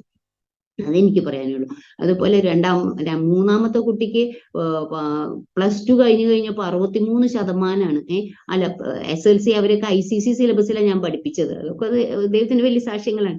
ICC എന്ന ഏറ്റവും ടോപ്പല്ലോ നമ്മുടെ നാട്ടില്. അപ്പൊ അതില് ഈ പിള്ളേര് പഠിച്ചിറങ്ങിയപ്പോ 63% ഉള്ളൂ ഈ മൂന്നാമത്തെ കുട്ടിക്ക്. അപ്പൊ ഈ മൂന്നാമത്തെ കുട്ടിക്ക് വല്ലോടത്തും +2 സെക്കൻഡ് ഗ്രൂപ്പ് നമുക്ക് അഡ്മിഷൻ കിട്ടും 63%. ഞങ്ങളുടെ നാട്ടിൽ കിട്ടില്ല, തൃശ്ശൂർ കിട്ടില്ല. എല്ലായിടത്തും നല്ല മാർക്ക് വേണം. പക്ഷെ എന്റെ മൂത്ത മോള് പഠിച്ച സെന്റ് ക്ലേഴ്സ് എന്ന് പറയുന്ന ഈസ്റ്റ് കോട്ടിലുള്ള ആ +2ന്റെ സ്ഥാപനത്തില് അവിടുത്തെ സിസ്റ്ററും ഞാനൊക്കെ ആയിട്ട് നല്ല സ്നേഹത്തിലായിരുന്നു. സിസ്റ്റർ പിള്ളേരെയും കൊണ്ട് ഹോസ്പിറ്റലിലേക്ക് വരുമ്പോൾ ഞാൻ ഇങ്ങനെ ചെന്ന് അവരെ സഹായിക്കുകയൊക്കെ ചെയ്യുന്നതുകൊണ്ട് എന്നോട് ഭയങ്കര ഒരു സ്നേഹമാണ്. അപ്പൊ ഞാനും എൻ്റെ മോനും കൂടി ചെന്ന് ഈ അഡ്മിഷൻ ചോദിച്ചു കഴിഞ്ഞപ്പോ പറഞ്ഞു, ഈ 63% കുട്ടീനെ ഞാൻ എങ്ങനെയാണ് സെക്കൻഡ് ഗ്രൂപ്പിന് എടുക്കുക? കുട്ടി പഠിച്ചില്ലെങ്കിൽ നിങ്ങൾ എന്ത് ചെയ്യും? അപ്പൊ നിങ്ങളുടെ ഉറപ്പുമ്പോ ഞങ്ങൾ എടുത്തോളാം എന്ന് പറഞ്ഞു. മനസ്സിലാവണ്ട. അങ്ങനെ അവൾക്ക് സെക്കൻഡ് ഗ്രൂപ്പ് കിട്ടാനായിട്ട് ഇടയായി. സെക്കൻഡ് ഗ്രൂപ്പ് കിട്ടി. അതും പാസ് ഔട്ട് ആയിട്ട് വന്നപ്പോ ഒരു 19 കൊറോണയാണല്ലോ. അപ്പൊ ആ സമയത്താണ് എൻ്റെ മോന്, ഞാൻ പറഞ്ഞല്ലോ ജൂബിലിയിൽ ഞാൻ പ്രിൻസിപ്പാളായിട്ട് ഇരുന്നതിന്റെ ഗുണം, അതിന്റെ ഒരു ഇതെന്ന് പറഞ്ഞു കഴിഞ്ഞാൽ അവന് പെട്ടെന്നാണ് +2 കഴിഞ്ഞ് കഴിഞ്ഞപ്പോ അവൻ പറയാം BCAക്ക് പോകാൻ നിന്ന ആളാണ്. പെട്ടെന്ന് വന്നിട്ട് പറഞ്ഞു, മമ്മി ഞാൻ നഴ്സിങ്ങിന് പൊക്കോളാന്ന് പറയുന്നത്. അപ്പൊ അവൻ നഴ്സിങ്ങിന് പോകാൻ ബോയ്സിന് അഡ്മിഷൻ ആകെ കൂടി കോപ്പറേറ്റീവ് ഹോസ്പിറ്റലിൽ തൃശ്ശൂർ മാത്രമേ ഉള്ളൂ. അപ്പൊ അവിടെ പിന്നെ വേറെ വല്ല ജില്ലകളിലേക്കൊക്കെ പോകണം. അപ്പൊ അതിന്റെ ഒന്നും ആവശ്യമില്ല. അവൻ തൃശ്ശൂർ വിട്ട് പോയിട്ടില്ല അതുവരെ. അപ്പോൾ അവിടെ അങ്ങനെ നോക്കി, പക്ഷെ അവിടെ അത്ര വലിയ സുഖമുള്ള ഒരു ഹോസ്പിറ്റലല്ല. അങ്ങനെ ഇരിക്കുമ്പോഴാണ് ഈ ജൂബിലിയിലുള്ള ജൂബിലി മെഡിക്കൽ കോളേജ് തൃശ്ശൂര്. അപ്പൊ അത് മെഡിക്കൽ കോളേജിലത്തെ ഒരു ട്യൂട്ടർ ഞങ്ങളുടെ അവിടെ, ഞങ്ങളുടെ നേഴ്സിംഗ് സ്കൂൾ, അപ്പൊ ഞാൻ പ്രിൻസിപ്പാൾ ഇൻചാർജ് ആയിട്ട് ഞാൻ നേഴ്സിംഗ് സ്കൂളായിട്ട് ഇരിക്കുകയാണ്. അപ്പൊ അവര് അവിടെ വന്നു കഴിഞ്ഞ് അവര് പറഞ്ഞു, ഞങ്ങൾ 4 ആമ്പിള്ളേരെ അഡ്മിഷൻ എടുക്കുന്നുണ്ട് ഈ കൊല്ലം. അപ്പൊ അതിനകത്ത് അവിടെ തന്നെ കൊച്ചിന് നമുക്കൊരു സീറ്റ് മേടിക്കാന്ന് പറഞ്ഞു. അങ്ങനെയാണ് എൻ്റെ മോന് ജൂബിലി മെഡിക്കൽ കോളേജിൽ സീറ്റ് കിട്ടുന്നത്. അപ്പൊ നമുക്ക് അവിടെ 2 റെക്കമെൻഡാണ്. ഞാൻ അവിടെ പ്രിൻസിപ്പാളായിട്ട് വർക്ക് ചെയ്തിട്ടുണ്ട്. പിന്നെ ഞാനിപ്പോ അറ്റ് പ്രസന്റ് ഗവൺമെന്റ് നേഴ്സിംഗ് സ്കൂളിലെ പ്രിൻസിപ്പാൾ ഇൻചാർജ് ആണ്. അപ്പോൾ അതിന്റെ ഒക്കെ ഒരു റെക്കമെൻഡിൽ മോന് അവിടെ അഡ്മിഷൻ കിട്ടി. അവൻ പഠിച്ചിറങ്ങി. ജൂലൈയിലൊക്കെയാണ് അവർക്ക് റിസൾട്ടും സർട്ടിഫിക്കറ്റ് ഒക്കെ കിട്ടിയത്. അങ്ങനെ ജൂൺ, ജൂലൈ, ഓഗസ്റ്റ്, സെപ്റ്റംബർ ആകുമ്പോഴത്തേനും അവൻ ഇപ്പൊ UK പ്രദേശത്ത് BSc നഴ്സിംഗ് പോകാനായിട്ട് കടന്നുപോയി. അപ്പൊ അതങ്ങനെ കർത്താവിന്റെ നാമം മഹത്വം എടുക്കട്ടെ. അതുപോലെ രണ്ടാമത്തെ കുഞ്ഞ് പറഞ്ഞില്ല, ഞാൻ പെൺകുട്ടി, അവൾക്ക് പഠിച്ചു വന്നു കഴിഞ്ഞപ്പോൾ അവൾക്ക് ഓഡിയോളജി സ്പീച്ച് തെറാപ്പി ചെയ്യണം എന്നാണ് പറഞ്ഞത്. അപ്പൊ നമ്മുടെ നാട്ടിൽ അത് കിട്ടണമെങ്കിൽ പ്രൈവറ്റിലൊക്കെ നല്ല 8 ലക്ഷം ഒക്കെ നല്ല ചെലവുണ്ട്. അപ്പൊ നമുക്കതൊരു 6 ലക്ഷത്തിന് കാര്യങ്ങൾ കഴിഞ്ഞു കിട്ടാൻ ബാംഗ്ലൂർ തന്നെ അവൾക്ക് സീറ്റ് കിട്ടി. അങ്ങനെ അവൾ അവിടെ അഡ്മിറ്റ് ആക്കാനായിട്ട് ദൈവം സഹായിച്ചു. മൂത്ത കുഞ്ഞിനെ BBA LLBക്കാണ് വിട്ടുണ്ടായിരുന്നത്. പക്ഷെ അതൊരു വലിയൊരു പോരാട്ടത്തിലാണ് ആ കുട്ടി കടന്നുപോയത്. ആ കുട്ടി കോഴ്സ് ഡിസ്കണ്ടിന്യൂ ചെയ്യേണ്ട വന്നു. ഒരു 3 കൊല്ലത്തിന്റെ ഫീസും ഒക്കെ ദൈവം അത്ഭുതകരമായി അടച്ചെങ്കിലും കൂടി കർത്താവ് എന്തോ അവളെ കുറിച്ചുള്ള വലിയ പ്ലാനും പദ്ധതി കർത്താവിനുണ്ട്. യൗവനക്കാരുടെ ഇടയിൽ അവളെ ശക്തമായി ദൈവം ഉപയോഗിക്കാനായിട്ട് ആഗ്രഹിക്കുന്നു. അപ്പോൾ അവളെ ഇപ്പോഴും നിലനിർത്തിയിരിക്കുന്നു. അവളിപ്പോൾ ചെയ്യുന്നത് BA ഇംഗ്ലീഷ് ഓൺലൈനിൽ ചെയ്യുന്നു മണിപ്പാൽ യൂണിവേഴ്സിറ്റിയുടെ. അതുപോലെ തന്നെ മോണ്ടിസോറിയുടെ ഒരു ട്രെയിനിങ് ടീച്ചറായിട്ട് ഇപ്പോൾ അവള് അതിന്റെ കോഴ്സിനും പോയിക്കൊണ്ടിരിക്കുന്നു. അങ്ങനെ മൂത്ത മോളാണ് അബിഗയില്. രണ്ടാമത്തത് മോന്റെ പേര് ആനോഷ് ചാപ്പോ, പിന്നെ ആൽബർട്ടീന ചാപ്പോ. അങ്ങനെ 3 അനുഗ്രഹിക്കപ്പെട്ട മക്കളെ കർത്താവ് എനിക്ക് തന്നിരിക്കുന്നു. ഞാൻ എൻ്റെ സാക്ഷ്യത്തിൽ നിന്ന് വിരമിക്കുകയാണ്. അടുത്തൊരു സമയം കിട്ടുകയാണെങ്കിൽ ഈ എൻ്റെ ക്യാൻസറിനെ പറ്റി എനിക്ക് ഒരുപാട് പറയാനുണ്ട്. കർത്താവ് നമ്മളെ ധാരാളമായി അനുഗ്രഹിക്കട്ടെ. കർത്താവ് പറഞ്ഞത് എന്താണ്? അപ്പോസ്തല പ്രവൃത്തി 1:8 പറഞ്ഞില്ലോ, യഹൂദായിലും ഭൂമിയുടെ അറ്റത്തോളം നിങ്ങൾ എൻ്റെ സാക്ഷികളാവുന്ന പറഞ്ഞു. അപ്പൊ എൻ്റെ സാക്ഷി എന്ന് പറയുന്നത്, എൻ്റെ എന്ന് പറയുന്നത് ആരുടെ? യേശുവിന്റെ സാക്ഷികളാണ് നമ്മളാവുന്നത്. യേശുവിന്റെ സാക്ഷിയാവെന്ന് പറഞ്ഞു. യേശു ആരാണ്? യേശു വചനമാണ്, അല്ലേ? ഈ വചനം ദൈവത്തോടു കൂടിയായിരുന്നു, വചനം ദൈവമായിരുന്നു. ഈ വചനമാണ് ജഡമായി നമ്മുടെ മനുഷ്യരുടെ ഇടയിൽ കൃപയും സത്യവും നിറഞ്ഞവനായിട്ട് ജീവിച്ചത്. അപ്പോൾ ആ വചനം, അതുപോലെ റെവലേഷന്റെ 19-ാം അധ്യായത്തിൽ പറയുന്നത് യേശുവിന്റെ പേര് തന്നെ എന്താണ്? രക്തമായിട്ടുള്ള ഉടുപ്പ് ധരിച്ചിരിക്കുന്നു. അവന്റെ പേര് ദൈവവചനം. അപ്പോ ദൈവത്തിന്റെ വചനം എന്ന് പറയുന്നത് ദൈവമാണ്, യേശുവാണ് ദൈവത്തിന്റെ വചനം എന്ന് പറയുന്നത്. അപ്പോൾ യേശു പറഞ്ഞ എൻ്റെ സാക്ഷികളാവും എന്ന് പറഞ്ഞു കഴിഞ്ഞാൽ ദൈവം എന്തൊക്കെ വചനങ്ങളാണോ വാഗ്ദത്തമായും വിശ്വസ്തതയായിട്ടൊക്കെ ആയിട്ട് ഈ ബൈബിളിൽ എഴുതിയിരിക്കുന്നത്, അത് ഓരോ വചനങ്ങളും നമ്മുടെ ജീവിതത്തിലുള്ള ഓരോ വിടുതലുകളാണ്. അപ്പോ ഇപ്പൊ യഹോവ എനിക്ക് വേണ്ടി കരുതും എന്ന് പറയുമ്പോൾ യഹോവ ഇരേ അതിനകത്ത് എഴുതിയിട്ടുണ്ട്. അപ്പൊ ആ വചനം എന്റെ ജീവിതത്തിൽ വന്നു. ദൈവം അത്ഭുത മന്ത്രിയാണ്, അത്ഭുത മന്ത്രിയായിട്ട് എന്റെ ജീവിതത്തിൽ വന്നു. അതാണ് 4.5 കൊല്ലം എനിക്ക് ഇങ്ങനെ നിൽക്കാനായിട്ട് പറ്റിയത്. എത്രയോ പേര് കൊറോണയുടെ സമയത്തൊക്കെ ഒരു കൊറോണ എനിക്ക് വന്നില്ല. ഞാൻ കൊറോണ സമയത്തൊക്കെ ഡ്യൂട്ടിയിലായിരുന്നു. 19-ൽ 20-ലൊക്കെ ഞാൻ ഡ്യൂട്ടിയാണ് ചെയ്യുന്നത്. ഞങ്ങളുടെ മുൻപിലായിരുന്നു കൊറോണയുടെ പേഷ്യൻസ് വരിക. അപ്പോൾ അതൊക്കെ ഭയങ്കര അത്ഭുതമാണ്.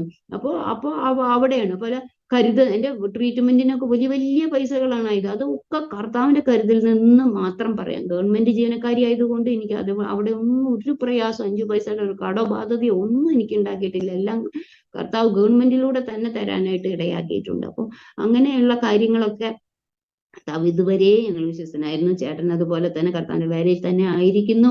വിശ്വസ്തപൂർവ്വം വളരെയധികം പോരാട്ടങ്ങളിലൂടെ ഞങ്ങൾ കടന്നുപോയി. എങ്കിലും കൂടി ഇത്രത്തോളം ഞങ്ങളെ ദൈവം സഹായിച്ചു. എല്ലാം തിരുനാമഹത്വത്തിനാക്കി തീർക്കുന്നു.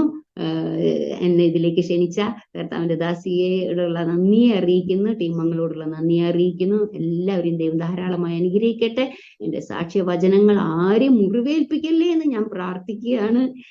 എല്ലാവർക്കും വചനത്തിന്റെ സത്യങ്ങൾ, ആഴങ്ങൾ കർത്താവിന്റെ പരിശുദ്ധാത്മാവ് തന്നെ വെളിപ്പെടുത്തി കൊടുക്കട്ടെ എന്ന് പ്രാർത്ഥിച്ചുകൊണ്ട് ഞാൻ ദൈവസന്നിധിയിൽ ഇരിക്കുന്നു. സ്തോത്രം. താങ്ക് യു സിസ്റ്ററെ.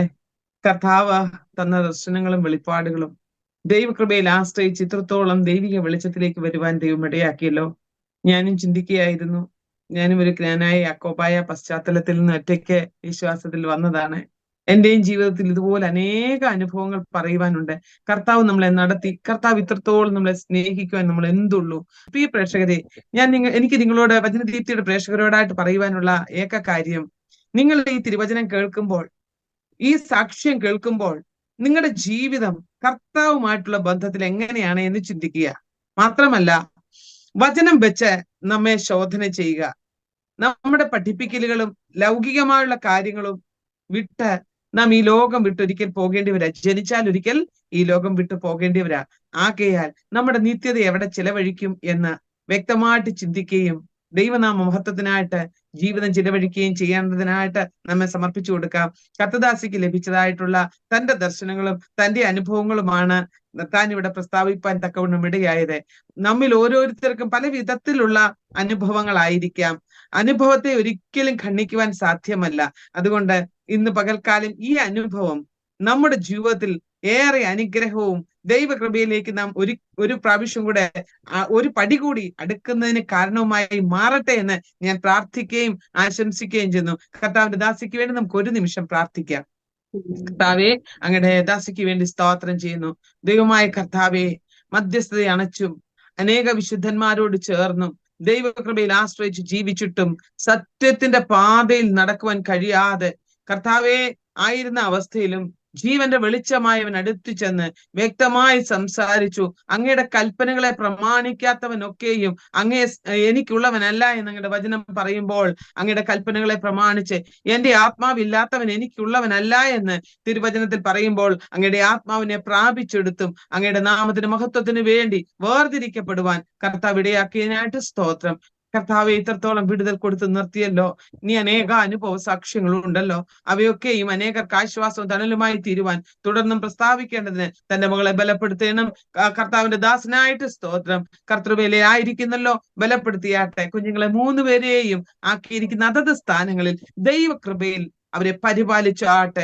കർത്താവെ, തികഞ്ഞ ആത്മീയരായി ദൈവകൃപയുള്ളവരായി ആത്മാവിൽ അനുസരണയുള്ളവരായി കർത്താവിനെ എവിടെയും സാക്ഷിക്കുന്നവരായി തീരുവാൻ അവരെയും ഉപയോഗിച്ചാട്ടെ. പിതാവിന്റെയും പുത്രന്റെയും പരിശുദ്ധാത്മാവിന്റെയും നാമത്തിൽ കർത്താവിന്റെ ദാസിയെയും കുടുംബത്തെയും ഞങ്ങൾ ഒരുമിച്ച് ചേർന്ന് അനുഗ്രഹിച്ചു പ്രാർത്ഥിക്കുകയാണ്.